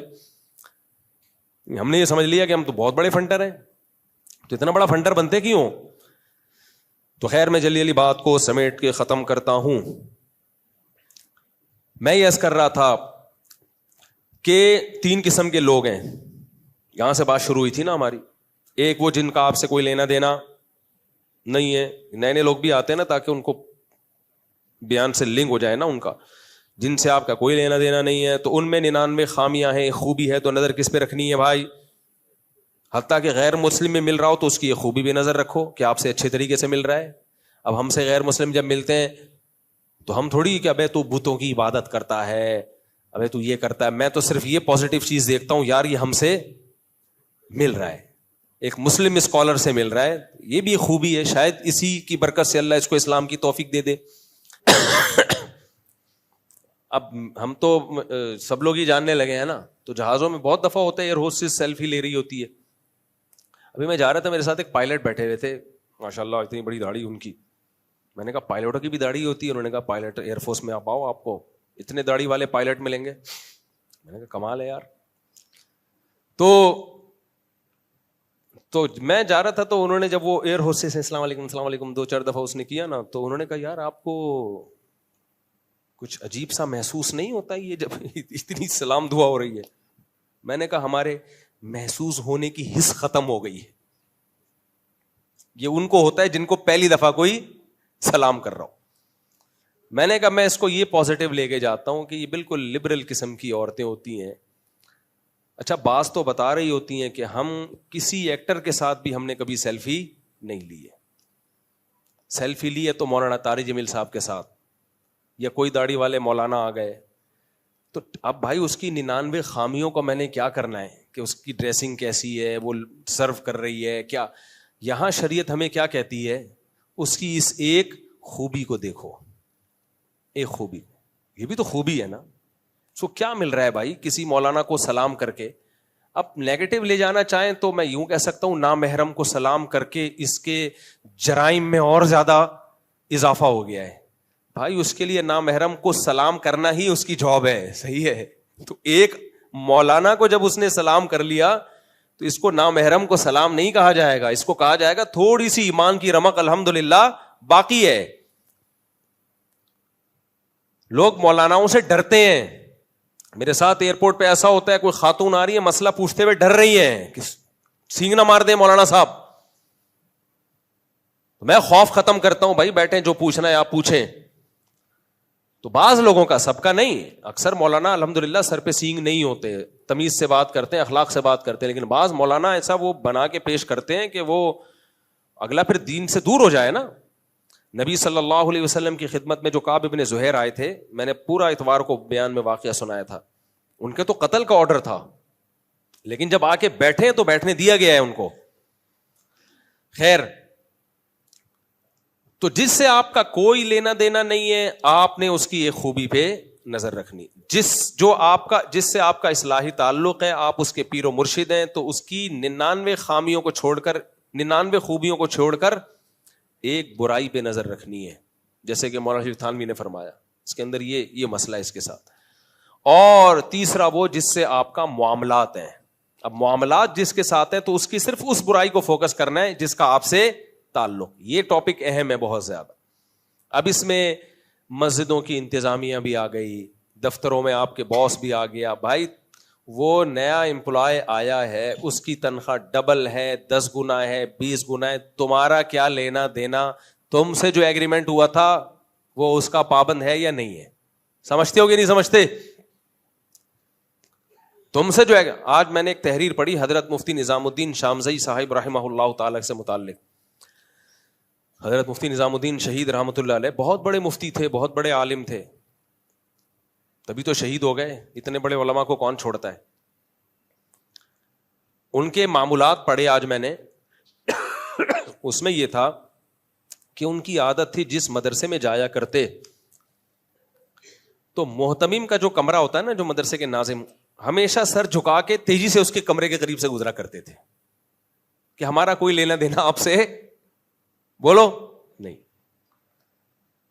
تو کہتے ہیں انہوں نے کسی مولانا کو استاذ لگوا دیا اس مدرسے میں جس میں وہ خود کئی سالوں سے تھے. اب جسی مولانا کو جب استاذ لگوایا تو وہ مولانا جھانکتا ہوا جاتا تھا محتمم کے کمرے میں کہ کھا کیا رہے ہیں؟ دیکھا جی لیگ پیس چل رہا ہے. ابے ہم دال کھا رہے ہیں, یہ یہاں پہ کس گاڑی میں جا رہا ہے؟ یار کوئی اشکال ہے تو پوچھ لو, کلیئر کر لو. ایسے لوگ کلیئر نہیں کرتے. ہمارے ایک دفعہ جامع رشید میں کیا ہوا, ایک دفعہ نہیں, ہمارے یہاں تو ایسا ہوتا رہتا ہے, اساتذہ کی تنخواہیں نہیں مل رہی ہوتی ہیں کیونکہ لوگ سمجھتے ہیں کہ شاید اسٹیبلشمنٹ کے لوگ ہیں, ان کو وہاں سے کروڑوں اربوں روپے ملتے ہوں گے, 5 روپے بھی نہیں ملتے کیونکہ لوگ ہیں ہی نہیں اسٹیبلشمنٹ کے. ہم سے زیادہ کون جانتا ہوگا, ہم 30 سال سے ہیں, میں بچپن سے آیا ہوں جامع رشید, مجھ سے زیادہ کون حضرت مفتی عبدالرحیم صاحب کو جانتا ہے. مفتی رشید احمد صاحب نے جو ان کو نائب بنایا ہے نا, ایسے نہیں رات کو خواب آیا اٹھ کے نائب بنا دیا. مفتی رشید احمد صاحب رحمہ اللہ تعالیٰ کی کتاب ہے, آپ بھی تھی, وہ پڑھیں. فرماتے تھے ان کو جو میں نے نائب بنایا ہے اتنا میں نے آزمایا ہے کہ شاید اس زمانے میں کسی نے کسی کو اتنا نہیں آزمایا ہوگا. ان کی مینٹل لیول کو آزمایا, ان کے اخلاص کو, ان کے اندر دنیا کی محبت کتنی ہے. کئی سال پرکھنے کے بعد ان کو اپنا نائب بنایا ہے. یہ ایسے خلافت نہیں ہے, آج کل شیخوں میں خلافتیں کیسے بٹ رہی ہیں, سوئے صبح اٹھے مجھے امام مہدی خواب میں اس کو خلیفہ بنا دو. یہ کوئی زیادہ چمچا گیری کر رہا ہے تو اس کو کیا بنا دو, خلیفہ. ایسا نہیں ہے. کئی سال کہتے ہیں ایسا آزمایا ان کی کتاب میں ہے, اور ہم نے ان کے ساتھ ایسے ٹائم گزارا ہے. لیکن پاکستان میں مسئلہ یہ ہے کہ جو بھی پازیٹو وے میں کوئی بڑا کام کرنے جائے گا نا, اس کو کام نہیں کرنے دیا جائے گا. ہمارے ہاں روایتی طریقے سے چلتے رہو تو ٹھیک ہے, روایتی طریقے سے ذرا ہٹے تو آپ یا تو فوج کے آدمی ہو, یا ایجنسی کے لوگ ہو, یا آپ یہودی ایجنٹ ہو, یا آپ کوئی بھی روایتی انداز سے ہٹے گا نا. اور کام کرنے کے لیے بسا اوقات روایتی ٹریک سے ہٹنا پڑتا ہے, کیونکہ کام مقصد ہے, طریقہ مقصد نہیں ہے. ہمارے یہاں بہت سے لوگ کہتے ہیں طریقے کو فوکس کرو جو چلتا آ رہا ہے. بھائی پھر تو نبی صلی اللہ علیہ وسلم گھوڑے پہ سوار ہو کے جایا کرتے تھے, گدھے پہ سوار ہو کے جایا کرتے تھے, آپ بھی گدھے گھوڑے پہ سواری اختیار کرو. آپ نے طریقہ چینج کیا نا. اب ہم کس میں سفر کرتے ہیں؟ جہازوں میں سفر کرتے ہیں, ٹرینوں میں سفر کرتے ہیں. مقصد کبھی بھی چینج نہیں ہوگا, ٹریک کیا ہوگا؟ طریقے ہمیشہ تبدیل ہوتے رہیں گے. تو جامعۃ الرشید پہ بہت الزامات لگتے ہیں, میں سنتا رہتا ہوں, ہنستا رہتا ہوں, تو بیچارے کو فارغ ہے. مجھے لوگ الٹ پٹانگ چیزیں شروع کر دیتے ہیں, ابے یہ بھی کرنل ہے. ایک صاحب نے میرے بارے میں کہا اس کا خدا کرنل ہے فوج میں. میں نے کہا یار ابھی میں کیا بتاؤں. تو میں عرض کر رہا تھا جامعۃ الرشید میں 3-3 4-4 مہینے سے تنخواہ نہیں مل رہی ہوتی. تو وہ کیا تھا, ہاں ان دنوں میں دیکھا کہ مہمانوں کو بڑا VIP کھانا کھلایا جا رہا ہے. جامعہ جب مہمان آئے نا, یہ 8-10 سال پرانی بات ہے, اب بھی نہیں تنخواہیں تو ابھی بھی نہیں 3-4 مہینوں سے مل رہی ہیں, لیکن ان دنوں میں تو اور زیادہ حالات خراب ہوئے تھے. تو کسی نے آ کے دیکھا کہ یار مہمانوں کے تو مرغے چل رہے ہیں یہاں پہ اور ٹیچروں کو تنخواہیں نہیں دی جا رہی. اس نے ادھر ادھر باتیں بنانا شروع کر دی. مجھے بھی بتایا گیا, میں نے کہا میں پوچھ کے بتاتا ہوں. پتا چلا بھائی مہمانوں کے لیے کسی نے خاص کچھ فکس کی ہوئی ہے اماؤنٹ. ہوتے ہیں نا کچھ لوگ کہ بھائی جو بھی آپ کے مہمان آئیں گے ان کا خرچہ, جیسے ہم جب یہاں آئے رفیع بھائی نے کہا مفتی صاحب آپ کا جو بھی مہمان آئے گا نا اس کا خرچہ کس کے ذمے ہے؟ رفیع بھائی کی بات ہے پرانی 2006 کی. انہوں نے کہا مفتی صاحب جو بھی آپ سے ملنے کے لیے آئے گا اس کا VIP کھلائی پلائی کس کے ذمے ہے؟ انہوں نے بولا میرے ذمے. میں نے ڈالی نہیں ان کے ذمے, لیکن بہرحال انہوں نے کہا کہ آپ میرے ذمے ہیں. اچھی بات ہے, اللہ ان کو جزائے خیر دے. کبھی کبھار ہو سکتا ہے بول بھی دیا ہو کہ میں جا رہا ہوں, یہ میرا مہمان, بسم اللہ اللہ اکبر پڑھ کے میں نے پارسل کر دیا آپ کی طرف. تو میں نے ان سے جب تحقیق کی پتا چلا بھائی مہمانوں کو کھلانے کے لیے بندہ کیا ہے. اس کو تو اگر ہم مہمان کو نہیں کھلائیں گے وہ کہے گا میں پیسے دے رہا ہوں اور آپ کھلا کیوں نہیں رہے. تو بعض بڑے بڑے اشکالات ہوتے ہیں, لیکن 2 منٹ میں وہ آپ کے اشکال اب تحقیق کرو تو پورے ہو جاتے ہیں. تو تحقیق کرنے میں کوئی حرج نہیں ہے, لیکن جب آپ کسی بھی انتظام میں ہو تو اصول زندگی کا بنا لو کہ اپنی باؤنڈری کو کراس کرنے کی کوشش مت کرو, ورنہ دھکے کھاتے رہو گے, کہیں بھی پنپ نہیں پاؤ گے. ایسے لوگ میں جانتا ہوں. یہ جو آج میرا پورا بیان ہوا ہے نا یہ ایک واقعے کی بیس پہ ہے, میں واقعہ ہائی لائٹ نہیں کروں گا کیونکہ جس کے ساتھ ہوا ہے وہ سمجھ جائے گا. واقعے کی جو نیچر تھی وہ اسی قسم کی تھی. کسی ادارے میں اچھی بھلی جاب کر رہے ہو, میرے پاس آئے, یار اس ادارے میں یہ غلط ہو رہا ہے, اس میں یہ غلط ہو رہا ہے, یہ کرپٹ لوگ ہیں, یہ فلانے لوگ ہیں. میں نے کہا تو جاب کر رہا ہے, اپنی جاب کرتے رہے آرام سے, تیرے بیوی بچے ہیں, تمہیں گناہ نہیں ہوگا, تم اپنے کام سے کام رکھو اور چھوڑ دو تمہارا آفیسر کیا کر رہا ہے, تمہارا باس کیا کر رہا ہے, چھوڑ دو, اس بحث میں مت پڑو. لیکن نہیں جناب, نہیں یوں ہے تو پھر یوں ہے تو پھر یوں ہے, بالآخر کیا ہوا, جاب سے نکال دیا اس کو. یار یہ فساد پھیلا رہا ہے یہاں پہ. جیسے وہ مولانا مفتی نظام الدین شامزئی رحمۃ اللہ نے ٹیچر کو رکھا نا, وہ کبھی محتمم کے کمرے میں گھسا ہوا ہے, کبھی اس کے کمرے میں گھسا ہوا ہے, کبھی ادھر جا کے دیکھ رہا ہے کہ یہ ٹیچر صحیح نہیں پڑھا رہا, یہ چھٹیاں کر رہا ہے.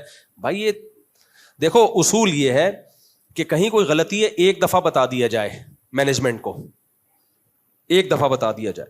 بہت زیادہ مسئلہ ہے 2 دفعہ بتا دیا جائے. انتہائی آپ میں اصلاح کا اگر شوق ہے نا, تو آپ کو لگ رہا ہے کہ امام مہدی میری ہی نسل میں پیدا ہوں گے اور دنیا میں سارا کام میں نے ہی کر کے جانا ہے, تو پھر آپ 30 دفعہ بتا دو, اس کے بعد زبان پہ ٹیپ چڑھا لو. اب آپ سے قیامت کے دن سوال نہیں ہوگا. بہت سے نہیں علی المنکر ایسے ہیں کہ لیبل برائی سے روکنے کا لگتا ہے لیکن برائی رکتی نہیں ہے بلکہ اور فساد پیدا ہو جاتا ہے. اس کی میں مثال دیتا ہوں. صحیح بخاری میں حضرت عبداللہ ابن عمر رضی اللہ تعالیٰ عنہ کے پاس ایک شخص آیا, صحیح بخاری میں ہے. یہ لڑائی ہو رہی تھی اس وقت, صحابہ کرام میں سیاسی اختلاف چل رہا تھا, ان دنوں کی بات ہے, پوری ڈیٹیل میں نہیں جاؤں گا. مکہ میں الگ خلافت قائم تھی اور شام میں الگ خلافت, دو گروہ مسلمانوں کے لڑ رہے تھے. تو عبداللہ بن عمر کے پاس کچھ لوگ آئے اور کہا آپ کیوں نہیں لڑتے؟ قرآن میں اللہ نے حکم دیا ہے کہ قاتلوہم حتی لا تکون فتنہ, لڑو تاکہ فتنہ ختم ہو جائے, آپ بھی لڑیں. عبداللہ بن عمر نے کیا, کس کے بیٹے تھے؟ عمر بن خطاب کے. کیا پیارا جواب دیا, فرمایا قاتلنا حتی لم تکن فتنہ وقاتلتم حتی تکون فتنہ. فرمایا جب یہ نبی کے دور میں ہم لڑے تھے اور فتنہ ہم نے ختم کر دیا تھا, تم لڑ رہے ہو فتنہ بڑھا رہے ہو. نہیں آئی بات سمجھ میں؟ کہا جو فتنہ ختم کرنے والی لڑائی تھی نا, جو جہاد تھا, وہ ہم کر چکے ہیں. اب یہ فتنہ ختم کرنے والی لڑائی نہیں ہے, جتنا لڑو گے فتنہ اتنا بڑھے گا. کیونکہ مسلمانوں کی تلواریں چل رہی ہیں آپس میں. تو بعض دفعہ لیبل بڑا اچھا لگا ہوتا ہے, ہم فتنہ ختم کرنے نکلے, حالانکہ اس سے فتنہ ختم نہیں ہو رہا ہوتا, فتنہ بڑھ رہا ہوتا ہے. صبح شام گھروں میں ہم دیکھ رہے ہیں, بیٹا باپ کو سمجھا رہا ہے, ابا آپ یوں کیا کرو, ابا آپ یوں کیا کرو, ابا آپ یوں کیا کرو. ابا نے رکھ کے چپیٹ لگا دی ایک دن, تو میرا باپ ہے. اب پھر آتے ہیں لڑکے, ہم نے ابا کو یوں بولا, ابا نے چپیٹ لگا دیا, پھر یوں, پھر اور لڑائی. ابے بھائی تو اس کا باپ ہے یا وہ تیرا باپ ہے؟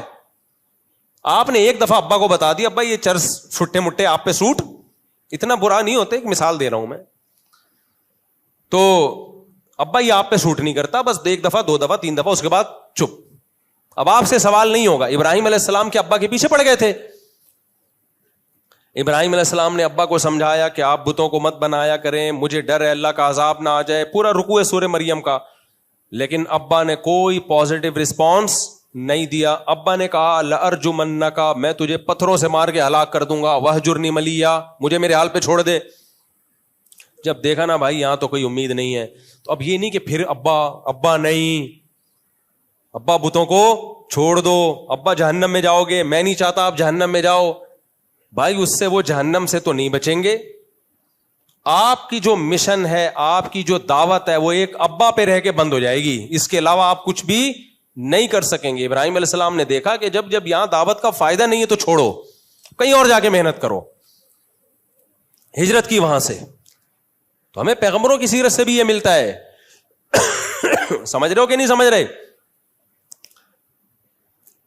تو کہیں بھی آپ ہیں, آپ نے اپنی لمٹ کو کراس نہیں کرنا. تو وہ جو محتمم تھے نا, جو مفتی نظام الدین صاحب نے جس کو رکھا, وہ سوری جو ٹیچر کو, تو وہ کبھی وہاں گھس رہا ہے, کبھی وہاں گھس رہا ہے. بالآخر لکھنے والے نے لکھا کہ 1 سال کے بعد حضرت مفتی صاحب نے آرڈر دیا اس کو نکال دو یہاں سے, یہ فساد ہے, یہ جہاں بھی جائے گا یہی کرے گا. جا کے کبھی اس کو دیکھے گا. کچھ محلے میں ایسے لوگ ہوتے ہیں, ہر محلے کے ہر گھر میں گھسے ہوئے ہوتے ہیں. وہ کس کے ہاں طلاق ہو رہی ہے, کس کے ہاں نکاح ہو رہا ہے, کس کی بچی گھر سے بھاگ رہی ہے, کس کی بہن سے کس سے تعلقات چل رہے ہیں. ساری نالج ہوتی ہے ان کو, کیونکہ اچھی بات نہیں ہے یہ. ہاں تو میں بتا رہا تھا کہ وہ جو نوجوان کا واقعہ نا, اب اس کو میں نے سمجھایا, میں نے کہا بھائی تو غلط ہو رہا ہے, صحیح ہو رہا ہے, چھوڑ, تو اپنی جاب کو فوکس کر, اپنے افسروں کو مت دیکھ. نہیں جناب, چھوڑ دی جاب. جاب چھوڑنے کے بعد بے روزگار ہو گئے, بے روزگار ہونے کے بعد ٹینشن میں گئے, ٹینشن میں جانے کے بعد بس کیا ہوا آگے چھوڑو, میں حذف کر رہا ہوں. تو کبھی بھی فسادی بن کے زندگی مت گزارو, ہمیشہ مصلح بن کے زندگی گزارو. میرا معاملہ دیکھ لو یہاں الفلاحیہ مسجد میں, 20 سال سے میں امپلائی ہوں یہاں پہ. ان کو میں نے بولا ہے میں آپ کا ملازم ہی ہوں, میں آپ کا باپ نہیں ہوں. ایک دفعہ مجھے کوئی بات کہتے ہیں, مجھے کہا نا پنجرا ہٹا لو, ایک دفعہ کہا میں نے, پورا یہاں سے سیٹ اپ کیا کر دیا. آپ نے دیکھا ہوگا یہاں مرغیاں, بطخیں, یہ سب گھوم رہی ہوتی تھی نا پیچھے, پوری وہ بکریاں کا پورا. صدر نے ایک دفعہ کہا یہاں سے مفتی صاحب یہ سب ہٹا لو, تو پوچھو 1 سیکنڈ بھی نہیں لگا ہٹانے میں. سمجھتے ہو؟ یہ میں اس لیے بھی وضاحت کر رہا ہوں کہ کچھ لوگوں میں نا بہت چک چک چک چک پک پک چل رہی ہے, یہ کیا مفتی صاحب یہاں سے جا رہے ہیں, مفتی صاحب یہاں سے کیا ہو رہا ہے, کیا ہو رہا ہے. بھائی کچھ بھی نہیں ہوا. صدر صاحب نے بولا یہ لوگوں کو اعتراض ہے. میں نے کہا لوگوں کو نہیں, آپ بتاؤ آپ کو ہے کہ نہیں. لوگوں کو اعتراض ہو تو مجھے آگے بتائیں نا. اچھا یہ بھی صدر کا اکثر کمیٹیوں میں ہوتا ہے, جو کرنا خود ہوتا ہے بلی کس پہ ڈالی جاتی ہے, پبلک کہہ رہی ہے. میں نے کہا پبلک کہہ رہی ہے نہیں کہہ رہی مجھے اس سے غرض نہیں ہے, آپ بتاؤ. انہوں نے کہا آپ ہٹا دیں. میں نے کہا ٹھیک ہے ہٹا دیں. لوگوں نے مجھے کہا بھائی کیوں ہٹا رہے ہو؟ میں نے کہا ہمارے باپ کی جگہ نہ ہماری خریدی ہوئی جگہ ہے بھائی, انتظامیہ کی اجازت سے لگایا تھا. انہوں نے کہا ہٹا لو, تو ہم نے ہٹا لیا. اس سے انسان خوش رہتا ہے, ٹینشن میں نہیں جاتا. ہمیشہ محنت اپنی جگہ جب ہو بھائی, آپ کی اپنی ذاتی پراپرٹی ہو, پھر کوئی ہٹا کے دکھائے, پھر آپ لڑو بھی. ہوتا یہ ہے کہ ہمیشہ اچھا انسان کو افسوس اس وقت ہوتا ہے جب آپ بالکل فیئر چل رہے ہو اور پھر کوئی آپ کے بارے میں خبریں اڑا دے کہ مفتی صاحب قبضہ کرنا چاہتے ہیں. تو یہ بھی ہوتا ہے. تو اس سے بھی ٹینشن میں نہیں آؤ کہ بھائی ہم نہیں چاہتے, صحیح ہے نا, ہم نے قبضہ کرنا ہوتا کر لیتے. تو آپ بولتے رہو قبضہ کرنا چاہتے ہیں. تو گھر میں دیکھ لو, دفتروں میں دیکھ لو, مسجدوں میں دیکھ لو, جو آپ کے پاس رائٹس ہیں کبھی بھی ان سے تجاوز کرنے کی کوشش بولو مت کرو. مسجد میں کسی کو امام لا کے رکھ لو نا, سارے امام ایک جیسے نہیں ہوتے. تھوڑے دنوں میں وہی امام کیا بنا ہوا ہوتا ہے, باپ بنا ہوا ہوتا ہے. کمیٹی کو ٹھڈے لین لگا کے اس نے سائڈ پہ کیا ہوا ہوتا ہے. پھر وہ چندے بھی لے رہا ہوتا ہے ادھر سے ادھر سے, کوئی پوچھنے والا نہیں ہے. تو حیثیت کو تو پہچانے بھائی, تمہاری کیا حیثیت ہے. گھروں میں فسادات, دفتروں میں فسادات. میں مفتی رشید احمد صاحب رحمہ اللہ کو وہ ملفوظ پہلے مکمل کروں. انہوں نے فرمایا کہ جب بھی کسی ادارے میں کسی نظام میں کوئی خرابی ہو, مدرسے میں یا کالج میں, یونیورسٹی میں, دفتر میں, ایک دفعہ بتاؤ کہ یہ غلط ہو رہا ہے. بہت زیادہ کتنی دفعہ؟ 2 دفعہ. بہت زیادہ ہوا تو 3 دفعہ کا, تیسری دفعہ کے بعد مت بتاؤ. پھر فرمایا اب آپ کے پاس آپشن ہے, اگر آپ کو لگ رہا ہے بہت زیادہ غلط ہو رہا ہے تو چھوڑ دو, ٹھیک کرنے کی کوشش مت کرو. وہ ٹھیک نہیں ہوگا, اس سے کیا ہوگا؟ غیبتیں, فسادات, وہ اس کی غیبت, وہ اس کی غیبت, وہ ایسا ہے, وہ ویسا ہے. آپ کی ساری صلاحیتیں جو اللہ نے کسی مثبت کام کے لیے رکھی تھیں, وہ ساری صلاحیتیں برباد کس میں ہو جائیں گی؟ غیبتوں میں برباد ہو جائیں گی آپ کی وہ ساری کی ساری صلاحیتیں. تو اس میں ایک بات انتہائی اہم ہے, جو بیان جو میں لے کے چلنا چاہ رہا تھا, یہ تو ساری تمہید ہے, اس بیان کی تمہید ہے. آگے بیان ابھی شروع ہوا نہیں ہے, لیکن میرے بیانات میں اکثر ایسا ہی ہوتا ہے, سارا ٹائم کس میں نکل جاتا ہے؟ تمہید میں. یہ جو صلاحیت پیدا ہوتی ہے نا انسان میں, اپنے کام کو فوکس کرے, دوسرے کے, وہ لطیفہ سن لیں دوبارہ, آپ سن کے بور ہو گئے ہوں گے لیکن وہ بہت امپورٹنٹ ہے. وہ لطیفہ یہ ہے, ایک بوڑھے میاں انہوں نے دیکھا کسی بچے کو سگریٹ پی رہا ہے, تو بچے کو جا کے بولا بیٹا سگریٹ پینے سے انسان کی عمر کم ہو جاتی ہے. بچے نے کہا کہ میرے دادا کی عمر تو 100 سال تھی. تو اس بوڑھے نے کہا کیا وہ سگریٹ پیتے تھے؟ اس نے کہا نہیں, وہ دوسروں کے کام میں ٹانگ نہیں اڑاتے تھے. جو سگریٹ پی رہا ہوتا تھا نا اس کو پینے دیتے. بچے کا غلط تھا الزام, کیونکہ بڑوں کی ذمہ داری ہے چھوٹوں کو سمجھائیں.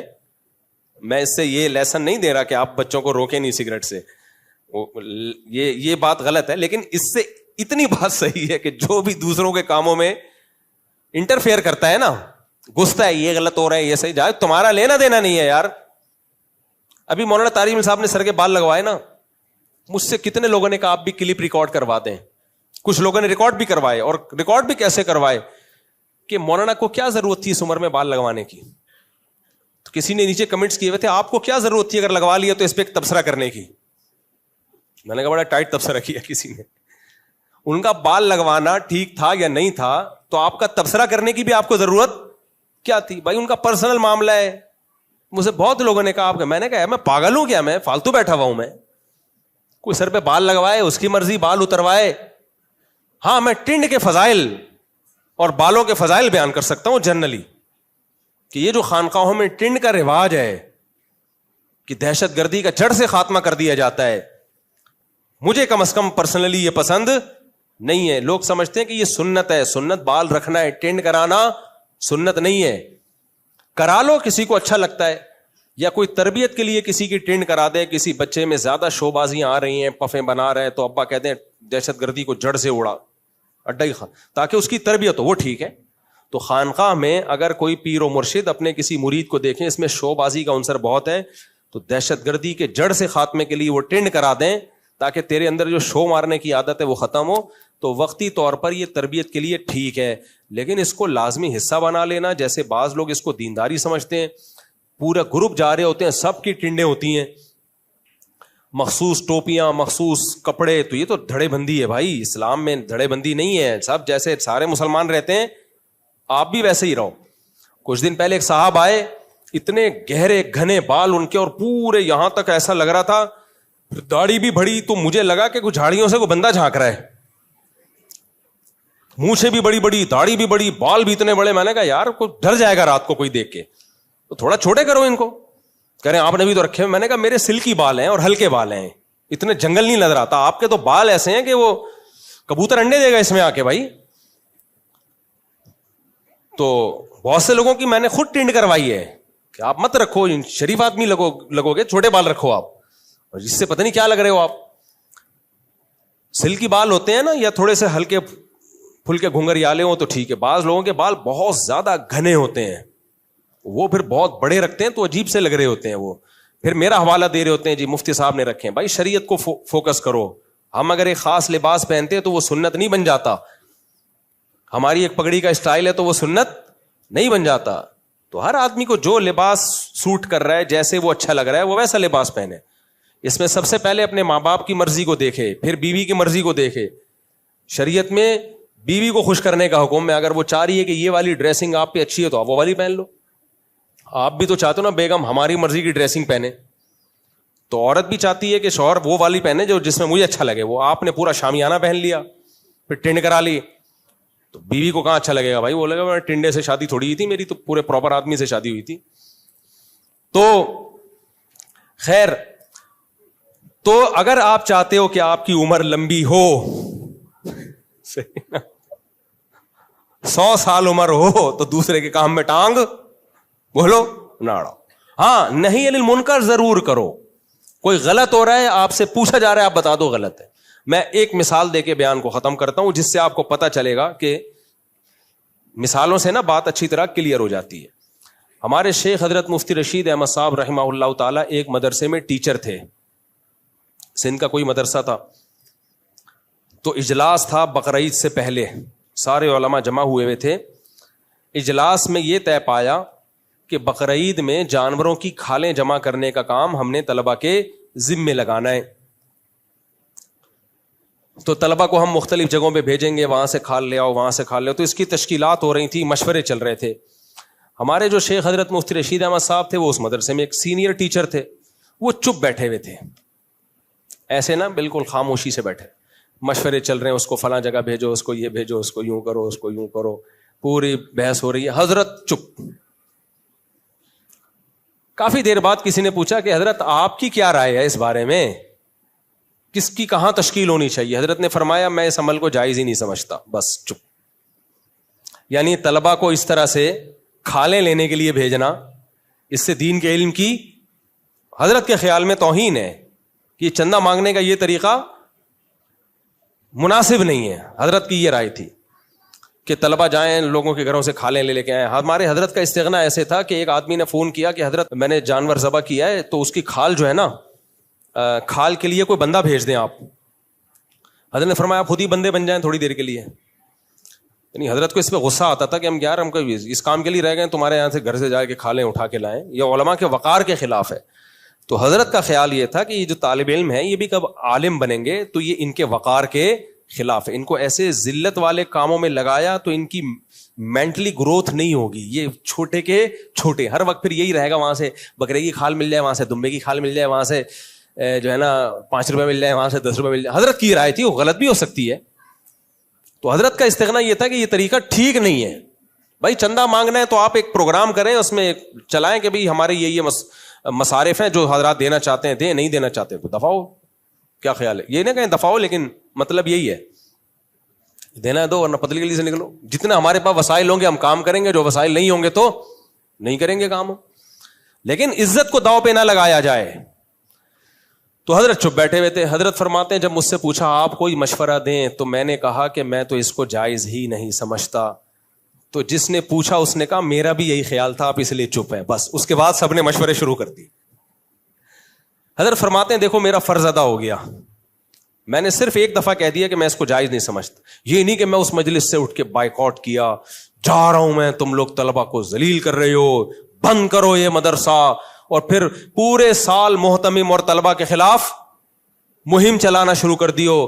بھائی ایسا نہیں ہوتا, آپ وہ مدرسہ چھوڑ کے کہیں اور جاؤ گے, ہو سکتا ہے وہاں یہ والی خرابی نہ ہو, کوئی دوسری گڑبڑ ہو, کسی اور ادارے میں جاؤ گے. حضرت فرماتے تھے اس طرح لوگ مدرسے تبدیل کرتے ہیں, آخر میں کہتے ہیں سارے ادارے ایسے ہی ہیں, میں اپنا ادارہ بناؤں گا. پھر حضرت نے نام لے لے کے بتائے تھے ان اداروں کے, میں تو نہیں بتا سکتا. کہا پھر انہوں نے ادارے بنائے کہ ہم سب سے اچھا بنائیں گے, بنایا ایسا جو سب سے بدتر تھا. نہیں آئی بات سمجھ میں؟ یہ والے ٹھیک نہیں ہے, میں ٹھیک بناؤں گا. تو جو بنایا نا وہ ایسا تھا کہ وہ بالکل ہی کسی کام کا نہیں تھا وہ. تو اس لیے اجتماعی نظم میں کچھ نہ کچھ آڑا ترچھا ہوتا ہے. آپ کا کام ہے مفتی رشید احمد صاحب رحمۃ اللہ علیہ کی طرح ایک دفعہ بتا دیں کہ یہ ٹھیک نہیں ہے, بس آپ کا فرض کیا ہو گیا آدھا, پتلی گلی سے نکل لیں آپ. لیکن کہاں بھائی ایسا تحمل مارکیٹ میں نہیں ہے. ہر آدمی فنٹر بنا ہوا ہے اور ہر آدمی بس, ہاں کچھ غلطیاں ایسی ہوتی ہیں جو آپ کے لیے قابل برداشت نہیں ہوتی. اس کا پھر طریقہ یہ ہے کہ 2-3 دفعہ بتا دو, مان جائیں ٹھیک ہے, نہیں تو پھر جگہ چھوڑ دو آپ. بولے بھائی پھر اب یہ میرے لیے برداشت سے کیا ہو گیا ہے, باہر ہو گیا ہے. مثال کے طور پر اس کی بھی ایک مثال دوں. ہمارے حضرت مفتی رشید احمد صاحب کو ایک کتاب دی گئی پڑھانے کے لیے مدرسے میں. حضرت کا خیال یہ تھا کہ یہ کتاب جو ہے یہ ٹھیک نہیں ہے, یہ نہیں ہونی چاہیے مدرسے میں, اس کا کوئی فائدہ نہیں ہے, ٹائم ویسٹنگ ہے. اب بار بار جب اصرار کیا گیا تو حضرت نے فرمایا میں نہیں پڑھا سکتا, مجھے آپ نکال دیں یہاں سے, میں یہ نہیں پڑھا سکتا, یہ میرے میں استطاعت نہیں ہے اس کے پڑھانے کی. میں سمجھتا ہوں پورے سال میرا بھی ٹائم ضائع ہوگا اور طلبہ کا بھی ٹائم ضائع ہوگا. تو جب میں کتاب کو صحیح نہیں سمجھتا, مجھے کسی اور کو دے دے تو میں چپ بیٹھا رہوں گا. یہ نہیں ہوگا کہ کوئی اور پڑھائے تو میں طلبہ کا دماغ خراب کروں, یہ کتاب فضول ہے, پھر اس سے نظام خراب ہوتا ہے. اس کی مثال ہے باس نے آپ کے ذمے کوئی ایسا کام لگا دیا, اب وہ کام آپ کی مزاج کے سے. ہمارے ایک دوست تھے, انہوں نے کیا کیا, ان کے ہاں ایک ڈرائیور تھا, اس ملازم کو انہوں نے ڈرائیونگ کے کام سے نکال کے کسی ایسے کام میں لگا دیا جو تھوڑا سا ذلت والا کام تھا.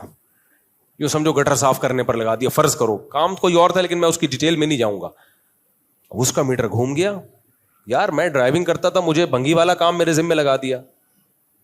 تو وہ کیا ہوا ہے ان کے, یعنی یوں سمجھیں کہ قتل پہ جا کے معاملہ ختم ہوا ہے, اتنی دشمنیاں بڑی ہیں. اب بھائی تو باس کو تو نے قتل کر دیا, اس سے بہتر نہیں تھا تو ریزائن دے دیتا کہ سر میں یہ کام نہیں کر سکتا. بس وہ دل میں نا نفرت لے کے بیٹھ گیا کہ یار میری انسلٹ ہو رہی ہے, میں پہلے ڈرائیور تھا, پہلے بھی ملازم تھا, اب بھی ملازم ہے, مجھے گٹر صاف کرنے پہ لگا دیا. بھائی تم سیدھا اس کو لکھ کے دے دو کہ سر یہ مجھ سے نہیں ہو سکتا. ہو سکتا ہے وہ آپ کی جاب چینج کر دے, اس کو کیا پتا, آپ گٹر صاف کرنے پر لگ گئے, وہ سمجھ رہے کہ یار خوشی خوشی کر رہا ہے. تو ایسے موقع پہ ایک دفعہ اپنی رائے کا بھرپور طریقے سے اظہار کر دیا جائے کہ it isn't possible for me to do this. English میں کہو گے, گوگل سے ٹرانسلیٹ کر کے دیکھے گا, وہ اثر زیادہ ہوگا اس کے اوپر. اردو میں بولو گے تو نہ ڈرے گا نہ کوئی زیادہ اثر لے گا, انگلش میں بولو گے تو سمجھے گا کہ یار یہ تو کوئی بہت ہی اوپر لیول کی چیز ہے. یہ بھی ایک سیاست ہے آج کل. کوئی بات کسی کو, میں نے ایک بیان کیا ڈاکٹر فرحت ہاشمی سے متعلق, وہ لوگوں نے مجھ سے پوچھا تھا, میں نے کہا بھائی وہ مفتی نہیں ہے, ویسے ان کی لیکچروں سے بہت فائدہ ہوا ہے, مسائل کا علم ان کے پاس نہیں ہے. اتنے لوگوں کے نیگیٹو کمنٹس, کسی نے لکھا بھائی تجھ سے زیادہ پڑھی لکھی ہیں وہ, یہ مفتی تجھ سے زیادہ پڑھی لکھی ہیں. ہمارے ہاں پڑھا لکھا پتہ ہے کسے کہتے ہیں, جس کو انگلش آتی ہو. میں نہیں کہہ رہا کہ میں ان سے بڑا عالم ہوں, لیکن آپ کسی پہ الزام لگانے سے پہلے ڈاکٹر فرحت ہاشمی بولا آپ نے کون سی یونیورسٹی میں عربی پڑھی ہے, تفسیر پڑھی ہے, فقہ پڑھا ہے, پراپر وے میں کہاں سے پڑھا ہے فقہ. ٹھیک ہے آپ کو درس قرآن آتا ہے اور ہم ان کی خوبی کو مان رہے ہیں, اس کی وجہ سے بہت ساری لڑکیوں نے پردہ کیا ہے, لیکن کسی کو کل بنا دینا, ہمیں آپ جاہل کہو. ملک کے سارے علماء جاہل ہو گئے جو اتنے 20-30 سالوں سے مدرسوں میں بخاری پڑھا رہے ہیں, فقہ پڑھا رہے ہیں, قرآن پڑھا رہے ہیں, سب کے مقابلے میں ایک خاتون کے فتوے کو ترجیح دینا, یہ عقیدت میں غلو ہے. آپ ہمیں کہہ دو جاہل ہیں, لیکن ہمیں ہمارا لیبل لگا کے سب علماء کو کیا کہا جا رہا ہوتا ہے, اب ان مولویوں کو کیا پتا. تو وہ پڑھا لکھا ہونا ہماری نظر میں پتہ ہے پاکستانی کس کو, جس کو انگلش کے کچھ الفاظ بیچ میں آتے ہیں آپ کی اسپیچ میں, لوگ کہتے ہیں یار ایجوکیٹڈ پڑھا لکھا آدمی ہے. بھائی پڑھا لکھا ہر فیلڈ کا الگ ہوتا ہے. ڈاکٹروں کا پڑھا لکھا وہ ہوتا ہے جو میڈیکل سائنس میں ماہر ہو, جتنی مرضی انگلش بولتا ہو. اگر وہ میڈیکل سائنس میں ماہر نہیں ہے تو ڈاکٹروں کا وہ پڑھا لکھا نہیں کہلائے گا. انگریزوں میں تو بچہ انگلش بولتا ہے. میں امریکہ کینیڈا میں ایک سے ایک جاہل سے ملا ہوں جو فرفر انگلش بول رہا ہے, کخ بھی نہیں آتا ان کو. اتنے بڑے بڑے فارغ لوگ ہیں نا ان ملکوں میں, انگلش آتی ہے ان کو, وہ یہاں آ جائے. ایک صاحب نے مجھے کہا مفتی صاحب اس کو یہاں لے جاؤ, پاکستان کی یونیورسٹیوں میں اس کے لیکچر لوگ سنیں گے, انگلش فرفر بولتا ہے. میں نے کہا تو آ جا ہمارے ساتھ, میں یونیورسٹی میں تیرے لیکچر کرواؤں گا, 2-4 مضمون میں تجھے لکھ کے دوں گا, وہ رٹا لگا کے یاد کرنا انگلش میں.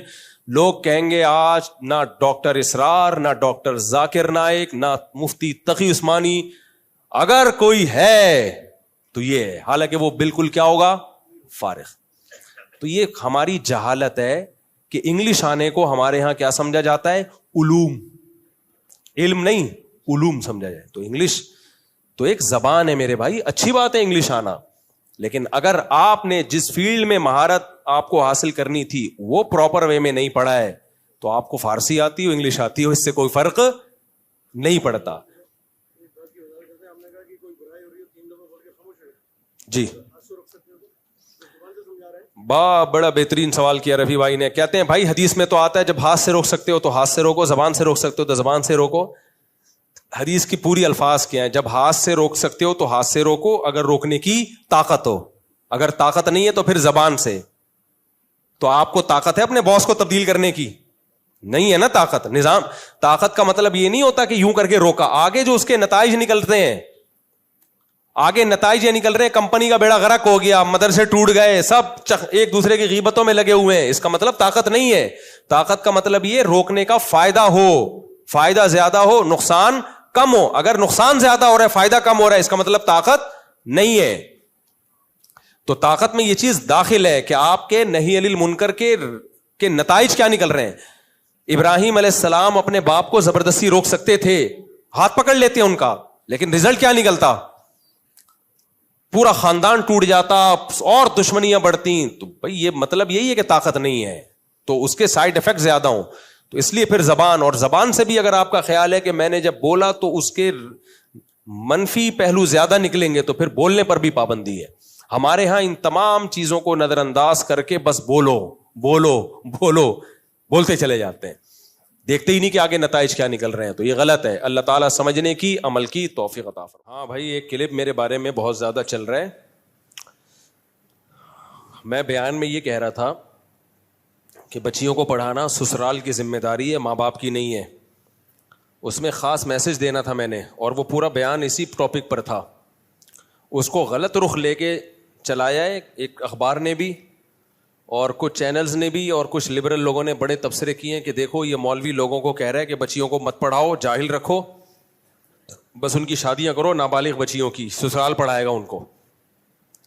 تو یہ فسادی لوگ ہیں, گھننے بنے ہوئے, ان کو پتا ہے کہ میں کیا کہہ رہا ہوں, اس میں میسج کیا دے رہا ہوں.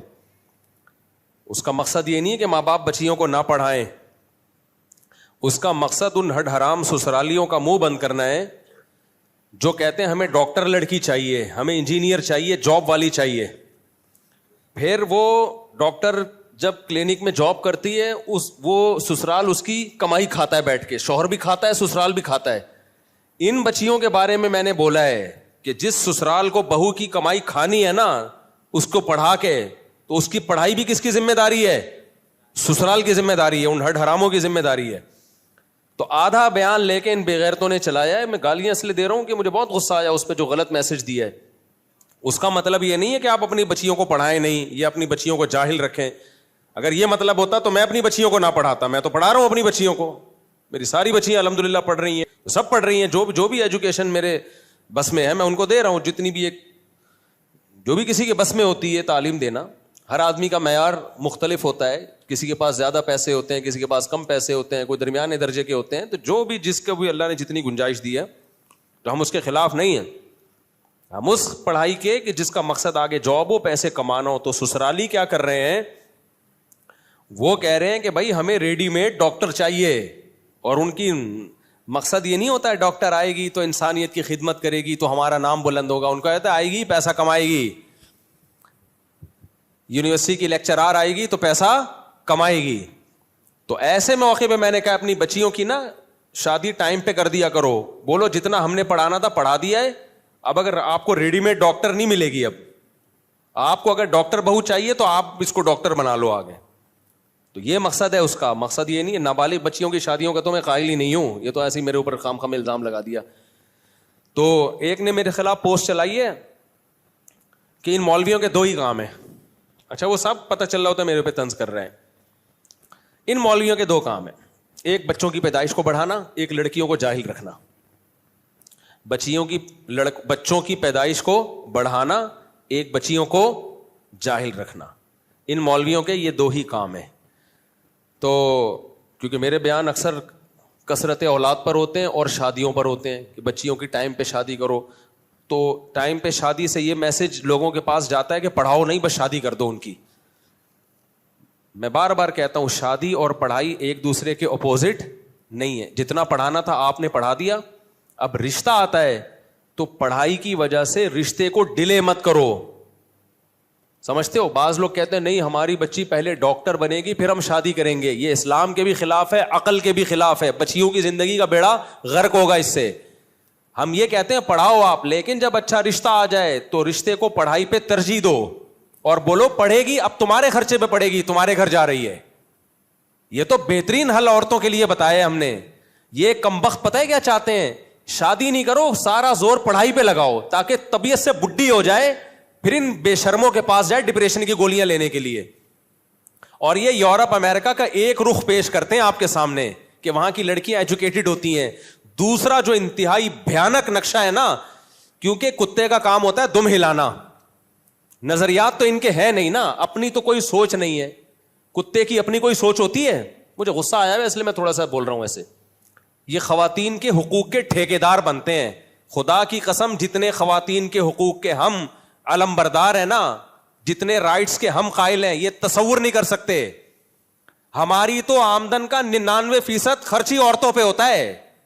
ایک 4 شادیوں والا آدمی اپنے لیے کیا بچائے گا, سارا بیوی بچوں پہ اڑا دے گا وہ. ان کم بختوں میں غیرت ہے تو کر کے دکھاؤ تم یہ کام. اپنے لیے میں نے تو گھر نہیں بنایا اپنے لیے. اگر میں نے کوئی پراپرٹی خریدی بھی, وہ بھی کس کے لیے, گھر والوں کے لیے, کہ میں مروں گا تو میرے گھر والوں کا کوئی ٹھکانہ ہو. ان کم بختوں کے پاس کہاں اتنا ظرف ہے. یہ ہمیں حقوق سکھا رہے ہیں بچیوں کے اور خواتین کے. تو یہ حقوق نہیں ہے, یہ عورتوں کو ننگا کرنا چاہتے ہیں, چڑیاں پہنانا چاہتے ہیں تاکہ یہ عیاشی کریں. سمجھتے ہو, یہ عورتوں کے حقوق کا اسلام محافظ ہے, یہ لبرل سیکولر لوگ محافظ نہیں ہے. پڑھائی کے نام پہ بغیرتی پھیلا رہے ہیں. ہم پڑھائی کے خلاف نہیں ہیں, خلاف ہوتے ہیں نا بچیوں کی پڑھائی کے. اپنی بچیوں کو نہیں پڑھاتا میں, اور میری آمدن کا ایک بہت بڑا حصہ بچیوں کی پڑھائی پہ خرچ ہو رہا ہے. تو ہم یہ کہتے ہیں, میں بتا رہا تھا کتے کا کام کیا ہوتا ہے, دم ہلانا. اس کا اپنا کوئی نظریہ ہوتا ہے, اور سکھایا ہوا کتا, اس کو بولو یہ جا کے شکار پکڑنا, وہ پکڑ کے لے آئے گا, کھائے گا نہیں اس میں سے. تو ان کی اپنی کوئی کانسیپٹ نہیں ہے. یہ سارے یورپ امریکہ کے غلام ہیں, مغربی دنیا کے غلام ہیں. اس سوسائٹی کا ایک پہلو دیکھ رہے ہیں, ترقی اور راکٹ اور چاند پہ پہنچنا. سوسائٹی کا جو دوسرا بھیانک پہلو ہے وہ یا تو گھننے بنے ہوئے ہیں, پتہ ہے لیکن گھننے بنے ہوئے ہیں, یا ان بیچاروں کو پتہ ہی نہیں ہے وہ, کیونکہ ایک آنکھ سے دیکھتے ہیں بس. یہ جو شہوت پرست آدمی ہے نا, وہ بس ایک آنکھ سے دیکھتا ہے کہ جو اس کو فیور دے, جو اس کے سائڈ افیکٹ ہیں وہ نہیں دیکھ رہا ہوتا. تو آپ وہ ایجوکیشن لانا چاہتے ہو نا, جو وہاں چڑیاں پہنی ہوئی عورتیں گھوم رہی ہیں, جن کو نہ بیوی کی محبت ملتی ہے, نہ بہن کی محبت ملتی ہے, نہ ماں کی محبت ملتی ہے. ان ملکوں کی عورت کو نہ ماں کی محبت ملے گی, نہ بیوی کی محبت ملے گی, نہ بیٹی کی محبت, نہ بہن کی محبت. اس کا مرد سے صرف ایک سیکس کا رشتہ ہے, سمجھ رہے ہو, وہ گرل فرینڈ ہے, اس کے علاوہ کچھ بھی نہیں ہے. اور ایک عورت 20 مردوں کی ہوس پوری کرتی ہے, 20, اور پھر بھی کچھ نہیں ملتا. کماتی خود ہے, محبت نہیں ملتی اس کو. بچے 18 سال میں ٹاٹا کر کے جا رہے ہوتے ہیں, بولتے ہیں اماں بس ہو گئے, پیدا کر کے بڑا کر دیا, اپنا کھاؤ پیو. میں نے جا کے دیکھا ہے, میں اگر ولاگ صحیح طرح بنانا شروع کر دوں نا, وہ تو بنا نہیں سکتے. گھروں کے باہر جتنا خوبصورت ہے اندر اتنا نہیں ہے. ایک بڈھا پڑا ہوا ہوگا بیچارہ, ایک بڈھی وہاں پڑی ہوئی ہوگی, وہ بھی ڈاکٹر ہوگا, یہ انجینئر ہوگی. صحیح ہے نا. ہماری گاؤں دیہاتوں کی مائیں جنہیں کچھ بھی نہیں آتا, خدا کی قسم ان سے زیادہ عیش کر رہی ہوتی ہیں. ہم تو اپنی دادی کے حالات یاد کر کر کے ابھی تک سوچتے ہیں کہ یار کیسی عیش والی زندگی انہوں نے گزاری ہے اپنے بیٹوں میں, پوتوں میں, نواسوں میں. میں ایک ملفوظ آپ کو سناتا ہوں تاکہ ان سیکولر اور لبرل لوگوں کی زہریلی سوچ کا آپ کو پتا چلے کہ یہ آپ کو کہاں لے کے جا رہے ہیں. تو یہ سمجھتے ہیں مولوی لوگ بڑے ظالم ہوتے ہیں عورتوں پہ, بڑے مولوی یوں کرتے ہیں بچیوں پہ ظلم, اور نابالغ بچیوں کی شادیاں کر دیتے ہیں اور ایسے کر دیتے ہیں. آپ جاؤ مولویوں کے جو سچی مچی کے مولوی ہیں ابھی گھروں میں جا کے دیکھو, ان کے یہاں بیٹیوں کو جو عزت ملتی ہے, بیٹیوں کی پیسوں پہ نظر نہیں ہوتی, ان کے مناسب جگہ شادیاں ہوتی ہیں, پھر ان کی فکر ہوتی ہے ان کی پڑھائی کی, تربیت کی, محبت ہوتی ہے ان کے گھروں میں. باپوں کو بیٹیوں سے محبت ملتی ہے, ان کے گھروں میں تو باپوں کو نہیں مل رہی ہوتی. وہ بچی جو اسکرٹ پہن کے باپ کو ٹاٹا کرتے ہوئے جا رہی ہے, نہ سر پہ دوپٹہ باپ کے سامنے, سینے کھلے ہوئے ہیں, وہ باپ کا کیا احترام کرے گی یار. بیٹی پراپر ڈریس میں اچھی لگتی ہے نا, پیار آتا ہے اس کے اوپر. بیٹی, مجھے ایک آدمی نے بتایا کہ میں نے اپنی بچی کو پڑھایا, یونیورسٹی بھیجا, کہہ رہے اتنی ماڈرن ہو گئی ہے یار, اسکرٹ پہنتی ہے, سر پہ دوپٹہ بھی نہیں لیتی, سلیو لیس کپڑے. میرے کہتے ہیں باپ بتا رہا ہے, رو رہا ہے, کہہ رہے میرے سامنے اسی ڈریس میں آ کے بیٹھتی ہے, کوئی روک ٹوک کروں, کہہ رہے نہیں, بوائے فرینڈ رکھے ہوئے اس نے. کہہ رہے ہم نے تو کالج میں یونیورسٹی میں, وہ صاحب جماعت اسلامی کے تھے, کہہ رہے میں خود دینی تنظیم کا ہوں, میں پردے کا قائل ہوں, میں گھر میں پردے کا ماحول چاہتا ہوں, میں نے تعلیم کے لیے بیٹی کو یونیورسٹی بھیجا, تعلیم تو آئی نہیں آئی لیکن یہ آ گیا کلچر. تعلیم کا کوئی بھی خلاف نہیں ہے بھائی, ہم خلاف اس کلچر کے ہیں جو آپ یونیورسٹیوں میں, تبھی تو جامعۃ الرشید نے غزالی یونیورسٹی بنائی ہے کہ پڑھانا. تو اگر جامعۃ الرشید لڑکیوں کی تعلیم کا خلاف ہوتا, غزالی یونیورسٹی تھوڑی بناتا وہ. اور سب سے زیادہ لبرل لوگوں کی چیخیں نکل رہی ہیں اس پہ کہ مولوی یونیورسٹی کیوں بنا رہے ہیں.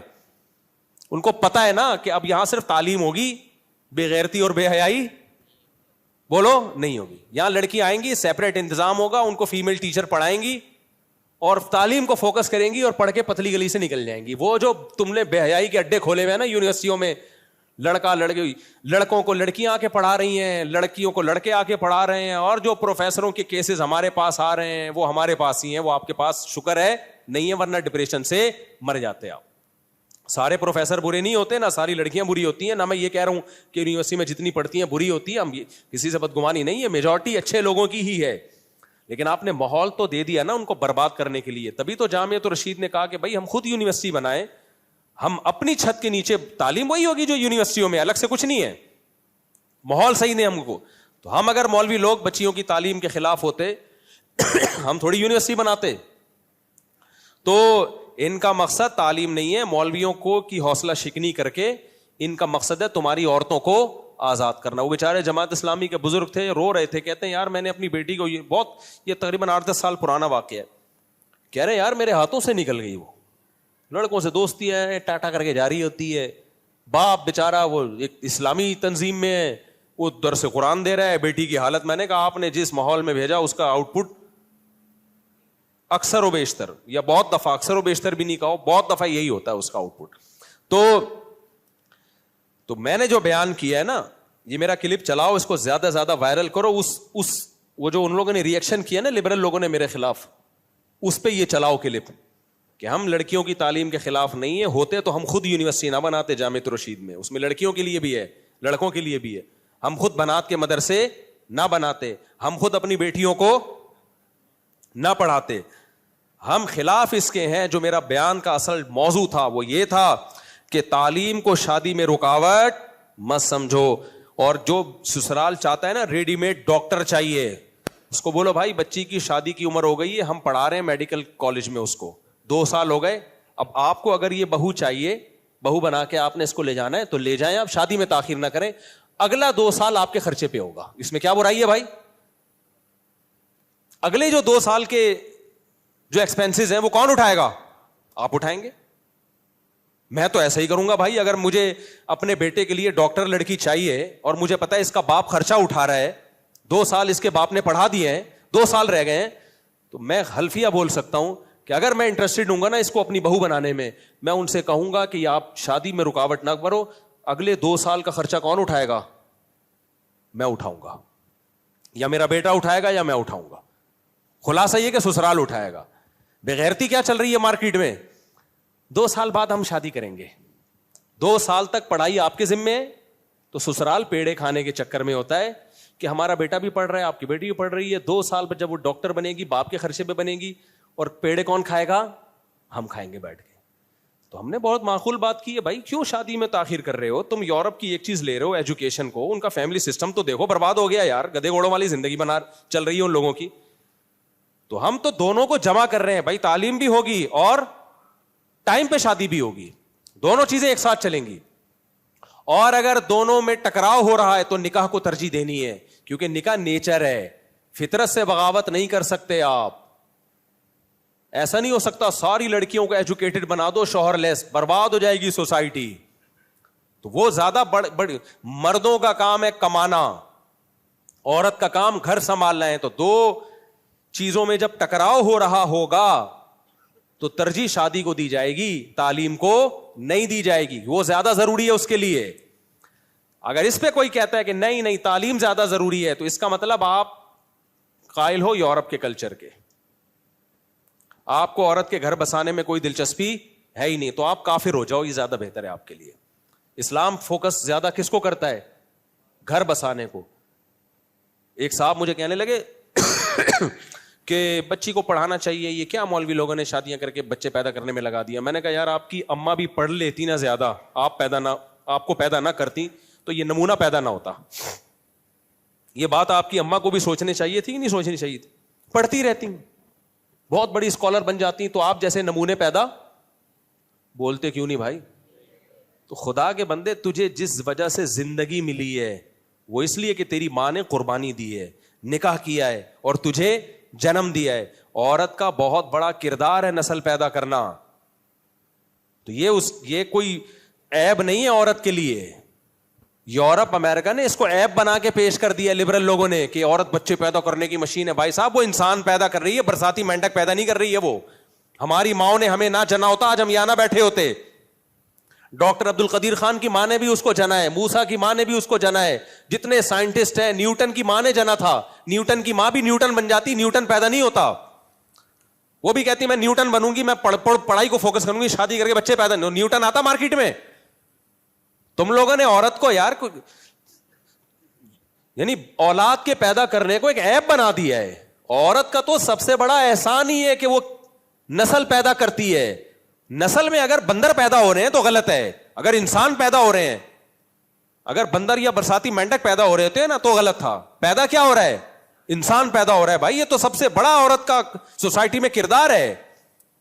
اور ہماری ماؤں کو عزتیں اسی بیس پہ تو ملی ہیں, اولاد جنم دی ہے انہوں نے. بڑھاپے میں کیا کرو گی بھائی تم؟ میں اپنے بھانجے کا واقعہ سنا رہا تھا نا. ایک لبرل انٹی ہے, میں نام نہیں لوں گا, فیس بک پہ بہت بکواسات کرتی ہے وہ. اس نے پوسٹ چلائی, پوسٹ میں یہ لکھا اس نے کہ کل میں, یہ فرضی واقعہ سنا رہی ہوتی ہے نا, کل میں ایک خاتون سے ملی. بڑے ہوشیار ہوتے ہیں یہ, موٹیویشن کے لیے نا واقعات کرتے ہیں یہ لوگ. کل میں ایک خاتون سے ملی جس کی بروقت شادی ہو گئی تھی, لڑکی کی ٹائم پہ, جس کی وجہ سے وہ پڑھ نہ سکی. دیکھیں سسپینس پیدا ہو رہا ہے کہ نہیں ہو رہا. دوبارہ سے اس نے پوسٹ چلائی, کل میری کسی تقریب میں ملاقات ایک خاتون سے ہوئی, ایجڈ خاتون, جن کے ماں باپ نے بچپن میں یعنی بالغ ہوتے ہی ان کی شادی کر دی اور ان کی پڑھائی مکمل نہ ہو سکی. آج جب وہ ایجوکیٹڈ خواتین کو دیکھتی ہیں, ڈاکٹرز کو, انجینئرز کو, تو ان کے دل سے ایک آہ نکلتی ہے. نیچے کمنٹس میں واہ بالکل صحیح کہا آنٹی, باجی آپ نے بالکل صحیح کہا, ماں باپ نے ظلم کیا, بالغ ہوتے ہی شادی کر دی. آج جب وہ ایجوکیٹڈ لڑکیوں کو دیکھ رہی ہیں تو ان کے دل سے کیا نکل رہی ہے؟ آہ کاش میں بھی پڑھی لکھی ہوتی. ہمارا بھانجا اللہ کا شکر ہے تیار ہو چکا ہے, رافع خان ہے نا, رافع خان. اس نے جواب میں پوسٹ چلائی. اچھا میں نے یہ پوسٹ پڑھی تو دیکھا جواب میں ایک اور پوسٹ آئی ہوئی ہے. میں نے دیکھا تو ہمارا ہی بھانجا نکلا وہ. اس نے جواب میں پوسٹ چلائی, کل میں کسی ایجڈ خاتون سے ملا. اس نے کہا جب وہ پھینک رہی ہے تو ہم بھی کیا کریں. لیکن لیسن تو صحیح جا رہا ہے نا. کہہ رہے کل میں کسی ایک ایجڈ خاتون سے ملا, اس خاتون نے کہا کہ میں نے بروقت شادی نہیں کی اور پڑھائی کو فوکس کیا. آج میری عمر 60 سال ہو گئی ہے, ریٹائر ہو گئی ہوں, کوئی پوچھنے والا نہیں. آج جب میں ان لڑکیوں سے ملتی ہوں جن کی بروقت شادی ہو گئی تھی, کوئی ان کو آپا کہہ رہا ہے, کوئی کسی کی وہ ماں ہے, اس کی بہویں بھی ہیں, اس کے داماد بھی ہیں, اس کے پوتے بھی ہیں, اس کے نواسے بھی ہیں, اس کے بھائی بھی, اس کی بہنیں بھی, پورا ایک پریوار ہے, پورا ایک خاندان ہے. تو ان خواتین کو دیکھ کے میری آہ نکلتی ہے. میں فون کرتا نہیں ہوں اس کو, میں نے فوراً فون گھمایا رافع کو, میں نے کہا پٹھا تیار ہو گیا ہے, میں مروں گا اب مجھے غم نہیں ہے. یہ بہت ٹائم لگا ہے یہ ذہن بنانے میں. میں نے کہا اب میں مروں گا مجھے غم نہیں ہے. مارکیٹ میں بندے ہماری سیٹ سنبھالنے کے لیے تیار ہیں. نظریہ کانسیپٹ صحیح ہو گیا نا, الحمدللہ. دیکھو ابن تیمیہ رحمہ اللہ تعالیٰ کیا فرماتے ہیں, باطل کے تیروں کا رخ جہاں ہونا زیادہ, سمجھ لو حق کیا ہے, یہی ہے. دیکھو ان کو تمہاری نماز سے کوئی مسئلہ نہیں ہے, مغربی طاقتوں کو روزے سے کوئی مسئلہ نہیں ہے, ان کو تمہارے سسٹم سے مسئلہ ہے, اور سسٹم میں سب سے زیادہ فوکس یہ فیملی سسٹم کو تباہ کرنے میں لگا رہے ہیں. ان کو پتا ہے ان کا مذہب بھی بچا ہوا ہے خاندانی نظام کی وجہ سے, ان میں بڑوں کا احترام ہے خاندانی نظام کی وجہ سے, ان میں سخاوت ہے خاندانی نظام کی وجہ سے, ان میں برائیوں کا ریشو کم ہے, چرس ہیروئن شراب ہماری سوسائٹی میں نہیں ہے. کس کی وجہ سے؟ خاندانی نظام کی وجہ سے. اس لیے وہ جتنا پیسہ اور میڈیا کے ذریعے خاندانی نظام کو توڑنے پر لگا رہے ہیں نا, اور خاندانی نظام ٹوٹتا ہے عورت سے, مرد سے نہیں ٹوٹتا. عورت کو شادی سے روک دیا جائے بس کافی ہے. مرد تو ٹھرکی ہوتا ہے, جب بیوی نہیں ملے گی زنا کرے گا وہ, جب بیوی ملے گی کیا کرے گا وہ. عورت کو روک دو کہ شادی نہیں کرنی, جب شادی نہیں کرنی ہے تو مرد میں بھی خواہش ہے اور خواہش عورت میں بھی ہے, وہ بوائے فرینڈ بنائے گی. ایک ایک عورت کو 100 مرد زندگی بھر استعمال کریں گے اور اس کو پیسے دیں گے, طوائف بنے گی. کوئی کیا جو ہو رہا ہے ان ملکوں میں جا کے دیکھو.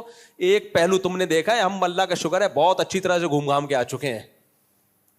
جو طوائف جو حالات ہیں نا وہاں کے, وہ اتنے اچھے نہیں ہیں جیسے آپ کو یہاں بتائے جاتے ہیں. برباد ہو گیا ہے معاشرہ. ان کے یہاں پیسہ ہی خدا ہے سب کچھ, پیسہ ان کے. ابھی ایک جاپانی کا واقعہ سامنے آیا, میں تبلیغ میں گیا نا, ایک بزرگ نے مجھے بتایا, وہاں ایک تاجر تھا, بزرگ نہیں تاجر, بزرگ ہی تھا بیچارہ, نیک آدمی تھا. کہتا ہے جاپانی ایک آیا میرے پاس کہ خودکشی کرنا چاہتا ہوں جاپان میں. یہ جاپان جاتے ہیں بزنس کے لیے. کہتا میں نے کہا کم وقت تو اتنا کما رہا ہے, چیپونگ چیپونگ کر کے سمجھایا ہوگا, چاں چیپوں پاں پاں اتنا کما رہا ہے کروڑوں روپے, کیوں تو خودکشی کر رہا ہے؟ اس نے کہا یار میں گدھا بنا ہوا ہوں مشینی, کمائے جا رہا ہوں, صبح اٹھتا ہوں یہ کام, دوپہر یہ کام, اور کوئی میری ایکٹیویٹی نہیں ہے. جاپان میں کمپٹیشن اتنا زیادہ ہے نا, آپ کے پاس اچھا موبائل اچھی گاڑی نہیں ہے, آپ دنیا آپ کو چاہیے آپ خودکشی کر کے مر جاؤ, ایسی ناکام زندگی ہے. سب لوگ لون پہ ساری چیزیں نکال لیتے ہیں, بس آخرت تو ہے نہیں نا. ان کی کمپٹیشن اس میں کون زیادہ دولت مند ہے, بس موبائل کس کے پاس اچھا, گاڑی کس کے پاس اچھی, اس پہ پوری زندگیاں گزر رہی ہیں ان لوگوں کی, اور کچھ ہے ہی نہیں کرنے دھرنے کو. تو کہہ رہے یار میں ڈپریشن میں جا رہا ہوں. تو خیر یہ ان کو ریون لے کر آئے, خودکشی کا پکا ارادہ کر لیا تھا, پکا. تو جاپان میں تو جگہ میں نے ولاگ میں دکھائی نہیں ہے, پابندی ہے, ورنہ میں وہ جگہ دکھاتا جہاں ابھی بھی ہڈیاں نظر آتی ہیں. ہر تھوڑے دن میں کوئی جاپانی آیا ہوا ہوتا ہے مرنے کے لیے.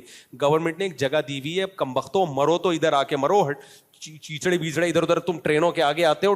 وہ جو ڈرائیور ہے وہ بھی ڈپریشن میں جاتا ہے, وہ ٹرین بھی لیٹ ہو جاتی ہے, ہڈیاں وڈیاں گوشت اٹھانے میں ٹائم لگتا ہے. تو اس لیے ان لوگوں نے بولا ہوا ہے کہ یار تھوڑا سا سائڈ پہ نا یہ جگہ ہے, اگر نہیں مرو ویسے تو اچھا کام نہیں, مرنا ہے تو ادھر آ کے مرو. سوئٹزرلینڈ میں بھی ایسا ہی ہے, جن ملکوں پہ آپ مر رہے ہو اور یہ فیملی سسٹم ٹوٹا نا, تو ہمارے یہاں بھی یہی ہوگا, سب کچھ محبتیں ختم. تو نتیجہ یہی نکلے گا. سوئٹزرلینڈ میں بھی انہوں نے جب اتنا دیکھا کہ یار کم بخت رک ہی نہیں رہے مرنے سے, تو انہوں نے لیگل کر دیا کہ لائن میں قطار میں لگ کے مرو, لائن بناؤ, رجسٹریشن کرواؤ. آپ ہم نہیں کہہ رہے کہ آپ مرو نہیں, آپ کو ہم خود ماریں گے, تمیز سے آپ خود مرو گے. بوٹیاں ووٹیاں ادھر ادھر پھیلیں گی, گندگی ہوگی, لوگ سوئٹزرلینڈ آئیں گے بولیں گے کیسا, تو نہیں گندگی برداشت کرتے, وہ اچھے لوگ ہیں, وہ گندگی بالکل برداشت نہیں کرتے. یہ سوسائٹی کا اچھا پہلو ہے, لیکن ایک بڑا بھیانک پہلو ہے. وہ پہلو یہی ہے کہ آپ تمیز سے مریں, کائنڈلی. ادھر ادھر خون کے چھینٹے ویٹے پھیلیں گے, بہت سے لوگوں کی ڈپریشن بھی ہوتی ہے, کیوں مرا, اس چکر میں 6 آدمی اور مر جائیں گے تمہیں دیکھ کے. تو جس نے مرنا ہے ادھر آئے, تمیز سے کیسے مرنا ہے, پورا پراپر ان کا وہ ہے طریقہ کہ گیس سے مرنا ہے, آپ نے اجتماعی مرنا ہے, 6 آدمی اکٹھے مرنا چاہتے ہو, میاں بیوی اکٹھے مرنا چاہتے ہو, جیسے آپ سنا ہو آپ لوگ میں سے کچھ لوگ پہنچ جائیں گے, ہمیں تو پتہ ہی نہیں تھا, ڈر بھی لگتا ہے زیادہ ڈیٹیل میں جانے سے. تو بہت پراپر وے میں چل رہا ہے ان کا سیٹ اپ. خیر, تو وہ جاپانی کو ریون لے آئے, جن مولویوں کا مذاق اڑاتے ہیں نا ہمارے یہاں لبرل لوگ, ابھی ریونڈ کے اجتماع کے بارے میں کسی نے پھینک دی لمبی کہ جتنی پولوشن پھیل رہی ہے یہ اجتماع کی وجہ سے پھیل رہی ہے. بھائی تھوڑی سی خیر اگر پھیل رہی ہے نا, سوسائٹی شراب کباب سے بچی ہوئی ہے, کچھ بوڑھوں کے ماں باپ کے حقوق ہیں, تو یہ ریونڈ والوں کی وجہ سے ہی ہے. تھوڑا سا اللہ اللہ لوگوں کو سننے کو مل جاتا ہے. تمہارے پاس کوئی ایسا پیکج نہیں ہے جو بچوں کو ماں باپ کا تابع بنا دے, جو چرس ہیروئن چھڑوا دے. میں نے آج تک کوئی لڑکا نہیں دیکھا جو ہیروئن پیتا ہو اور یونیورسٹی میں جا کے چھوڑ دی ہو. اس نے چرس پیتا ہو, یونیورسٹی میں ایڈمیشن ملا, پروفیسر صاحب نے چرس چھڑوا دی. ایسے بیسیوں دیکھے ہیں چرس پیتے تھے, مدرسے میں آئے چھوٹ گئی, تبلیغ میں گئے چھوٹ گئی. ایک تو میں نے ہیروئن کا اسمگلر دیکھا ہے, اسمگلر نام نہیں بتاؤں گا کہیں پولیس والے نہ پہنچ جائیں. اتنا بڑا اسمگلر اربوں روپے کماتا تھا, تبلیغ میں 3 دن لگائے ہیں, کروڑوں روپے کی آمدن پہ لات مار دی اس نے. تو ان لبرل لوگوں کے پاس کوئی پیکج انسان کو انسان بنانے کا نہیں ہے. تو تم تو برباد کر رہے ہو سوسائٹی کو. تو خیر اس کو لے آئے جاپانی کو ریونڈ میں, وہ بیان سنے, وہ انسان کا بچہ بن گیا, کما بھی رہا ہے, خود کچھ کہہ رہا ہے بہت, وہاں جا کے اب جاپان میں تبلیغ کا کام میں لگا ہوا ہے وہ.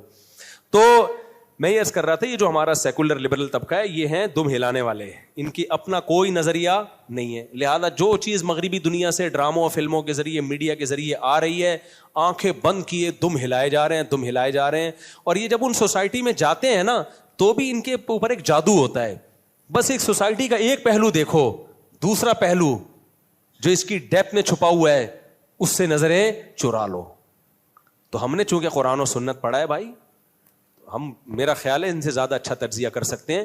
ان کی جو خوبیاں ہیں وہ بھی ہم مانتے ہیں, ان کا ہم انکار نہیں کرتے. یہ بھی ظلم ہے کسی قوم میں کوئی خوبی ہو آپ اس کا اعتراف نہ کریں, لیکن جو بھیانک چہرہ ہے نا ساسال مسئلہ یہی ہے کہ فیملی سسٹم کو توڑنا. 2 چیزوں کا, ایک سودی نظام دنیا میں رائج رہے تاکہ چند تاجروں کا دولت پہ ہولڈ رہے, اس کے وہ تبھی اسلامک بینکنگ کی وجہ سے مفتی تقی صاحب پہ پابندی لگی ہے باہر ملکوں پہ. نام کچھ اور لگایا گیا کہ اس لیے پابند, اس لیے نہیں لگی ہے. اصل میں یہ تھا کہ مفتی تقی صاحب کے باہر دورے ہو رہے تھے, اسلامک بینکنگ بہت زیادہ پروموٹ ہو رہی تھی. تو بعض یہودیوں کو ڈر ہوا کہ یہ تو سارا اگر اسلامی سسٹم ہو گیا تو ہم جو دولت جو چند ہاتھوں میں مرتکز ہے اس کا تو بیڑا غرق ہو جائے گا. اور دوسرا فیملی سسٹم, خاندانی نظام کو توڑو, داڑیاں رکھو, حج کرو, زکات دو, نمازیں پڑھو. کہتا ہے کوئی مسئلہ نہیں ہے, لیکن خاندانی نظام تباہ ہونا چاہیے, اور وہ تباہ ہوتا ہے عورت کے ذریعے, کہ لڑکی کو نکاح سے روکا جائے. جب نکاح سے رکے گی زنا پھیلے گا, بے حیائی پھیلے گی, گدے گھوڑوں والی زندگی آئے گی. تو ہم تعلیم کے خلاف نہیں ہیں, ہم کہہ رہے ہیں بچی کو آپ پڑھاؤ, ہم بھی پڑھاتے ہیں. رشتہ آ جائے تو پڑھائی کو رشتے میں رکاوٹ نہ سمجھو. اور سسرال والے کہہ رہے ہیں نا ہمیں ڈاکٹر چاہیے, تو آپ بولو بھائی آدھا ہم نے پڑھا دیا ہے, اب یہ آپ کے ہاں جائے گی تو آدھا کون پڑھائے گا, اب آپ پڑھاؤ گے. اور اگر وہ کہتے ہیں نہیں تو بولو پھر رشتہ بھی نہیں ہے, کیونکہ ہمیں ایسے لالچی اور کنجوس لوگوں میں نہیں, پھر آپ پڑھاؤ اپنے خرچے پہ پڑھاؤ آپ اس کو. تو یہ سسرالیوں کے جو منہ بھر رہے ہیں نا آج کل بہوؤں کے ذریعے, ان کے خلاف بیان ہے میرا. سمجھتا ہے کہ نہیں سمجھتا, تو اس کو چلاؤ زیادہ سے زیادہ. اس کلپ کو ان بغیرتوں نے بہت میرے خلاف پروپیگنڈا کیا, اور میرے خلاف پروپیگنڈا میرے خلاف نہیں ہے, مولویوں علماء کے خلاف. جو علماء یہ دعوت چلاتے ہیں نا جلد, اور یہ تو اسلام کی دعوت ہے نا جلد نکاح کی, تو اس کے خلاف پروپیگنڈا یہ لوگ کرتے ہیں. مفتی سے دبئی سے عبد الرحمان صاحب پوچھ رہے ہیں کہ ہمارے ادارے کی مالک ہندو تھی, پھر وہ مسلمان ہو گئی, 2 دفعہ عمرہ کرنے بھی گئی تھی, پھر بھی وہ پوجا پاٹ کر رہی ہے, تو اپنے ادارے میں ہمارا کام کرنا کیسا ہے اور ان کے لیے کیا حکم ہے؟ بھائی صاحب وہ مجھے کسی نے کل بھی پوچھا تھا, میں نے کہا پرچہ لکھ کے دے دینا. ایک صاحب ہیں کسی ادارے میں جاب کرتے ہیں, تو وہ ہندو خاتون ان کی باس ہیں, وہ گئیں عمرہ کرنے گئیں, مسلمان ہوئی, کہہ رہے ہیں ڈبل پروگرام چل رہے ہیں ان کے, ادھر آ کے مندر میں بھی جاتی ہیں بتوں کے سامنے بھی, ادھر بیت اللہ کا طواف بھی کر کے آ جاتی ہیں وہ. تو مجھے کہنے لگے کیا حکم ہے؟ میں نے کہا حکم تو نے کیا کرنا ہے, وہی بات ہے نا, تو وہ کر جو تیرے, کہہ رہے ہیں اس کا کیا حکم ہے؟ میں نے کہا حکم یہی کہ تم اپنی جاب سے, وہ مسلمان تو نہیں ہے بہرحال, یہ نہیں ہو سکتا کہ آپ بیت اللہ کا حج بھی کعبہ کا کیا, گنگا کا اسنان بھی, خوش رہے رحمان تو راضی رہے شیطان بھی, یا تو شیطان کو خوش کر لو یا اللہ میاں کو, دونوں چیزیں. جب مندر میں جا کے عبادت کی تو بس کافر ہو گئے, غیر مسلم ہو گئے, اب اسلام سے آپ کا رشتہ نہیں ہے. بے شک بیت اللہ کے 100 طواف کرتے رہو آپ, لیکن میں نے ان سے کہا, میں نے کہا تو اپنی جاب کو فوکس کر, تو چھوڑ دے. سمجھ رہے ہو, چھوڑے گا کہیں اور جائے گا تو پتہ چلا وہ چرچ میں بھی جا رہا ہے, مندر میں بھی جا رہا ہے. اور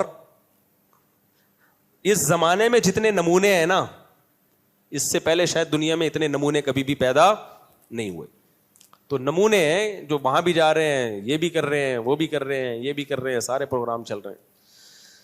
آپ اپنی جاب کرتے رہو, آپ کا اس سے کیا لینے دینا. میرا دوست بیان والے کیس میں کیا کہہ رہا ہے بھائی, میرا دوست پان والے کیبن میں کام کرتا ہے, تو کیا اس کی کمائی حلال ہے؟ اگر حرام ہے تو اس کے لیے اس کے گھر کھانا کھانے کا. پان گٹکے کا کام اچھا نہیں ہے, لیکن کمائی حرام نہیں ہے, ناپسندیدہ ہے, مکروہ ہے, حرام نہیں ہے. میرے گھر کے قریب, گٹکے کا تو جائز نہیں ہے, کیونکہ گٹکے میں تو بالکل ہی کینسر ہے نا, وہ گٹکے کی کمائی تو جائز نہیں ہے, لیکن پان کی کمائی جائز ہے مگر نامناسب ہے. میرے گھر کے قریب, وہی پان کی کمائی کا وہی حکم ہے جو سگریٹ کی کمائی کا حکم ہے. سگریٹ میں بھی تمباکو ہے, پان میں بھی کیا ہے, تمباکو ہے. تو سگریٹ کی کمائی بھی جائز ہے کراہت کے ساتھ, ناپسندیدہ ہے, تو پان کی بھی ایسا ہی ہے. میرے گھر کے قریب مسجد والے کیا لکھا باتیں کرتے ہیں, لیکن یہ نہیں پتہ نہیں کیا لکھا ہوا ہے یار, یہ نہیں پتا کہ ان کا عقیدہ شرکیہ ہے یا نہیں, تو کیا گمان کی وجہ سے نماز پڑھوں یا نہیں؟ دیکھو, نماز توحید پرست کے پیچھے ہی جائز ہے, مشرک کے پیچھے نماز جائز نہیں ہے. اگر امام کے بارے میں غالب گمان ہو کہ یہ شرکی عقیدہ ہے تو پھر اس کے پیچھے نماز مت پڑھو, شریعت کی حدود ہیں. اور اگر غالب گمان نہیں ہے تو پڑھ لو, پھر اچھا گمان رکھ لو. اور اگر محلے ہی کی مسجد تو جا کے پوچھ لو امام صاحب سے 2-4 عقیدوں کے بارے میں, امام صاحب آپ کا اس بارے میں کیا عقیدہ ہے, اس بارے میں کیا عقیدہ ہے.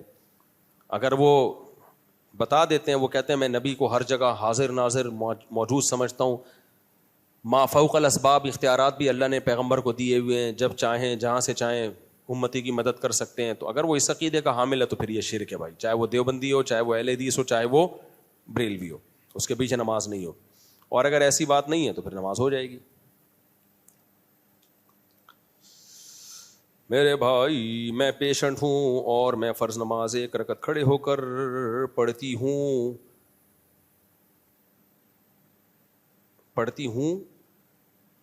پتہ نہیں کیا لکھا ہوا ہے, یا رکعتیں پلٹ باندھ کر پڑھتی. اردو کا بیڑا غرق ہو گیا, کوئی خاتون نے پوچھا ہے مسئلہ, کیا یہ اتوار کو پوچھا ہوگا کسی خاتون نے, میرا خیال ہے اتوار کو خواتین آتی ہیں, وہ آج مجھے پرچی مل رہی ہے, اتوار کو دینا تاکہ جن خاتون نے پوچھا ان کو جواب مل جائے نا. بعض اتوار کی پرچیاں رہ جاتی ہیں تو وہ جمعے کو پکڑا دیتے ہیں مجھے یہ لوگ. اگر کسی کے گھر کے قریب مسجد ہو, اتنی قریب جماعت سے نماز پڑھنے کی آواز آتی ہو, گھر میں موجود عورتیں اس آواز کے ساتھ نماز ادا کر سکتی ہیں؟ نہیں, ایسا نہیں ہو سکتا ہے کہ یہاں جماعت ہو رہی ہے اس گھر میں آپ اقتدا کی نیت کر لو. اس کے صرف دنیا میں غامدی صاحب ہی قائل ہیں آن لائن جماعت کے. اس میں انہوں نے فتویٰ دیتے ہوئے یہ بھی نہیں سوچا کہ اگر امام اسلام آباد میں اور آن لائن آپ کراچی میں پڑھ رہے ہو تو آپ تو امام سے 2000 کلومیٹر آگے کھڑے ہوئے ہو. کرونا کے دنوں میں انہوں نے فتویٰ دے دیا تھا غامدی صاحب نے کہ آن لائن بھی امامت جائز ہے.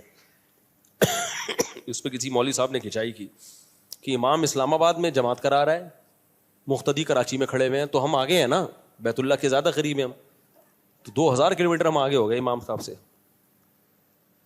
آج کا میرا سوال یہ ہے کہ ہم اگر کرکٹ میچ کھیلتے ہیں, ہم 100 روپے پر میچ رکھتے ہیں, 1000 روپے پر میچ رکھتے ہیں, جو ٹیم ہار جاتی ہے اسے 1000 روپے دینے پڑتے ہیں, جائز نہیں ہے, جوا ہے. سب ٹیمیں پیسہ لگاتی ہیں, جیتنے والے کو پیسہ دیتی ہیں, ہارنے والوں کا پیسہ ڈوب گیا, اٹ از کالڈ جوا. اور مجھے یاد ہے جب میں کرکٹ کھیلا کرتا تھا, ہماری کرکٹ ٹیم تھی فرینڈس کرکٹ کلب کے نام سے, میں نے بہت کرکٹ کھیلا ہے, آپ کو میرے اسٹائل سے چوکے چھکوں سے پتہ لگ جائے گا کہ پرانا کھلاڑی ہوں میں. یہ تو میں نے چوکے چھکے مارے نا, وہ ویڈیو کسی نے بنا کے ڈال دی, تو اس سے آپ کو بلہ پکڑنے کے انداز سے لگے گا کہ یہ کھیلتے رہے ہیں. فٹ بال بھی کھیلا ہے میں نے بہت, ہاکی بھی کھیلی ہے, ہاکی بہت زیادہ نہیں کھیلا. اچھا یہ سارے جو گیم ہے نا یہ مذکر ہے اردو میں, گیم کھیلا جاتا ہے, کرکٹ کھیلا جاتا ہے, ہاکی کھیلا جاتا ہے, فٹ بال کھیلا جاتا ہے. پنجاب میں نا بہت سارے مذکر الفاظ کو مؤنث بنانے کا بنایا ہے انہوں نے. اب چونکہ پنجاب کی آبادی زیادہ ہے تو اردو کے بہت سے مذکر الفاظ پنجاب والوں کی وجہ سے وہ مؤنث ہو گئے ہیں. ورنہ اصل میں ہمیں یاد ہے بچپن میں جو انڈیا کی اردو تھی, جو ہمارے اب کراچی میں رائج تھی, اس میں سارے گیم مذکر تھے, کرکٹ کھیلا جاتا تھا. لیکن پنجاب کی آبادی زیادہ ہے تو بہت ساری اردو میں بہت سارے الفاظ پنجابی سے آ گئے ہیں. تو ٹھیک ہے, اس میں کوئی حرج نہیں ہے, اب وہ مؤنث بن جائے تو گورنمنٹ کی طرف سے کوئی پابندی نہیں ہے. میرا مقصد بتانے کا یہ ہے کہ ہو سکتا ہے میرے لب و لہجے سے کوئی کہے مفتی صاحب کو اردو نہیں آتی, یہ کہہ رہے ہیں گیم کھیلا, کرکٹ کھیلا. ابے کرکٹ تو کھیلی ہوتا ہے, تو بھائی اصل میں کھیلا ہوتا تھا, اب کھیلی ہو گئی ہے. میل جمع ہوا ہوتا ہے, اب جمی ہوئی ہو گئی, میل جمی ہوئی ہے, حالانکہ میل مذکر لفظ ہے. اچھا بعض لوگ ڈکشنری میں دیکھ کے بتا رہے ہوتے ہیں کہ ڈکشنری میں لکھا ہے کہ میل جمی ہوئی مؤنث لفظ ہے. بھائی ڈکشنری بھی پنجاب میں لکھی گئی ہے, سمجھ رہے ہو. پنجاب والوں نے اردو پہ زیادہ کام کیا ہے بنسبت اردو اسپیکنگ کے. اردو کے بڑے بڑے شاعر پنجاب میں گزرے ہیں, علامہ اقبال تو پنجابی تھے, تو اردو پہ سب سے زیادہ محنت پنجابیوں نے کی ہے اور مہارت بھی حاصل کی. لیکن کچھ چیزیں ان کی اپنی زبان کی اردو میں شامل ہو گئیں, تو جو اردو میں مذکر تھیں وہ مؤنث بن گئیں. سمجھ رہے ہو, ورنہ اصل میں یہ سارے الفاظ مذکر ہیں اردو میں. تو میں نے یہ سارے گیم کھیلے ہیں, بیڈمنٹن بھی کھیلا ہے, ٹیبل ٹینس بھی بہت کھیلا ہے.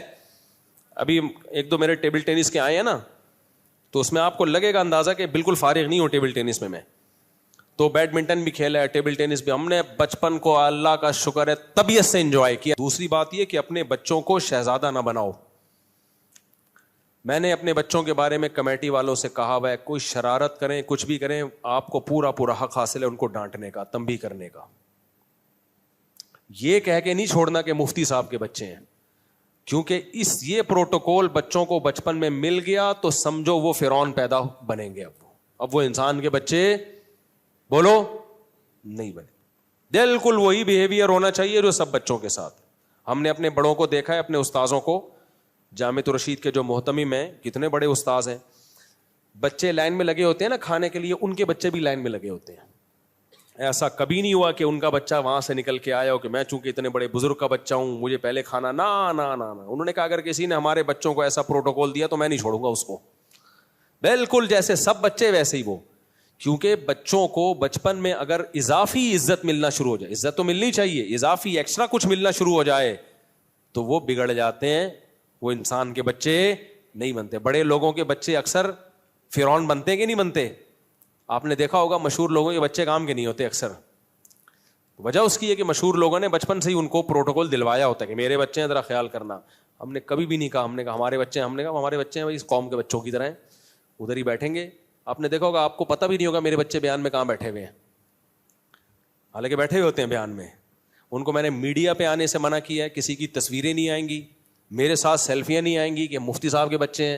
ابھی اجتماع میں گئے, کوئی الگ سے نہیں, سارے جہاں بیٹھے ہوئے ہیں وہیں بیٹھو جا کے, الگ سے کسی کو شو نہیں کرنا مفتی صاحب کے بچے ہیں تو پروٹوکول. لیکن لوگ خراب کر رہے ہوتے ہیں بچوں کو. بعض لوگ نے اپنے ساتھ سیلفیاں, مفتی صاحب کے بچے ہیں دیکھو سیلفیاں. بھائی تو بچہ خراب ہوگا اس سے. جب اس کو بچپن میں شہرت ہو جائے گی, اس کو یہ احساس ہوگا میں تو کسی مشہور آدمی کا بیٹا ہوں, تو بچے اس سے صحیح ہوں گے یا خراب ہوں گے؟ بگڑ جائیں گے. تو مجھے لوگوں سے بڑا ڈر ہے, تو میں نہیں بنانے دیتا ان بچوں کو. تو بچوں کی تربیت میں اس چیز کا بڑا خیال کرنا چاہیے. اپنے بچوں کو بے عزتی بھی نہ کریں, ایسا نہ کہ ان کو رسوا کرنا شروع کر دیں, لیکن کوئی حد سے زیادہ ان کو پروٹوکول اگر آپ نے دیا تو وہ ان کی تربیت کی عمر ہوتی ہے, تو تربیت کی عمر میں وہ بگڑنا شروع ہو جائیں گے, اور پھر جب بگڑے تو پھر کنٹرول سے باہر. تو اس لیے ان چیزوں کا جلدی موتی صاحب اگر ایک شخص حرام کماتا ہے تو کیا اس کی نماز اور عبادت قبول ہوگی؟ دیکھو نماز فرض ادا ہو جائے گی, فرض ادا ہو جائیں گے اس کے, لیکن یہ کہ اس کو ثواب میں بے برکتی ہوگی. حدیث میں جو آتا ہے نا 40 دن حرام کھانے والے کی نماز قبول نہیں ہوتی, تو قبول نہ ہونے کا مطلب یہی ہے اس کو پورا ثواب نہیں ملتا. لیکن یہ مطلب نہیں ہے کہ حرام کھایا تو نماز بھی چھوڑ دے, نماز تو پڑھنی ہی پڑے گی اس کو. دبئی سے عبد الرحمان صاحب پوچھ رہے ہیں کہ ہمارے ادھر وہ ہو گیا بھائی آخری سوال, پانی پر دم کرنا کیسا ہے جو حدیث میں آتا ہے کھانے پینے والی چیزوں پر پھونک نہ ماریں؟ مجھے ہمیشہ سے اشکال رہا ہے کہ نبی صلی اللہ علیہ وسلم نے کھانے پینے کی چیزوں پر پھونک مارنے سے منع کیا ہے, تو اس لیے میں تو اس کا قائل نہیں ہوں کہ کھانے یا پینے کی چیزوں پہ پھونک مار کے اس کو پیا جائے. لیکن جو لوگ اس کے قائل ہیں وہ کہتے ہیں بھائی رقیہ ہے, رقیہ کے لیے دلیل کی ضرورت نہیں ہے, رقیہ کہتے ہیں دم کرنا, تو علاج کے لیے قرآن و سنت سے دلیل کی ضرورت نہیں ہے. تو اس لیے وہ کہتے ہیں اگر کوئی دم کر کے پی رہا ہے یا مار رہا ہے تو ناجائز نہیں ہے. تو ٹھیک ہے, ہر ایک کی اپنی رائے ہوتی ہے, لیکن میں اس کا قائل ہوں کہ بھائی جو سنت سے جتنا ثابت ہے اس پر اکتفا کیا جائے. وہ کیا ہے, نبی صلی اللہ علیہ وسلم اپنے ہاتھوں پہ پھونک مارتے تھے سورہ فلق سورہ ناس پڑھ کے, اور پھر اپنے ہاتھوں کو جسم پہ پھیر لیا کرتے تھے. تو سنت طریقہ یہی ہے کہ آپ جب بھی کوئی رقیہ کرنا ہو, کوئی اپنے آپ کو شیاطین سے حفاظت کے لیے, نظر سے حفاظت کے لیے آیت الکرسی پڑھیں, سورہ فلق پڑھیں, سورہ ناس پڑھیں, اپنے ہاتھوں پہ پھونک ماریں اور ہاتھ کو پوری باڈی پہ پھیر لیں. بچوں کو کرنا ہے تو بچوں پہ ڈائریکٹ پھونک مار دیں. تو پانی دم کر کے پلانے سے زیادہ بہتر یہ عمل ہے. سبحانک اللہم و بحمدک نشہد ان لا الہ الا انت نستغفرک و نتوب الیک.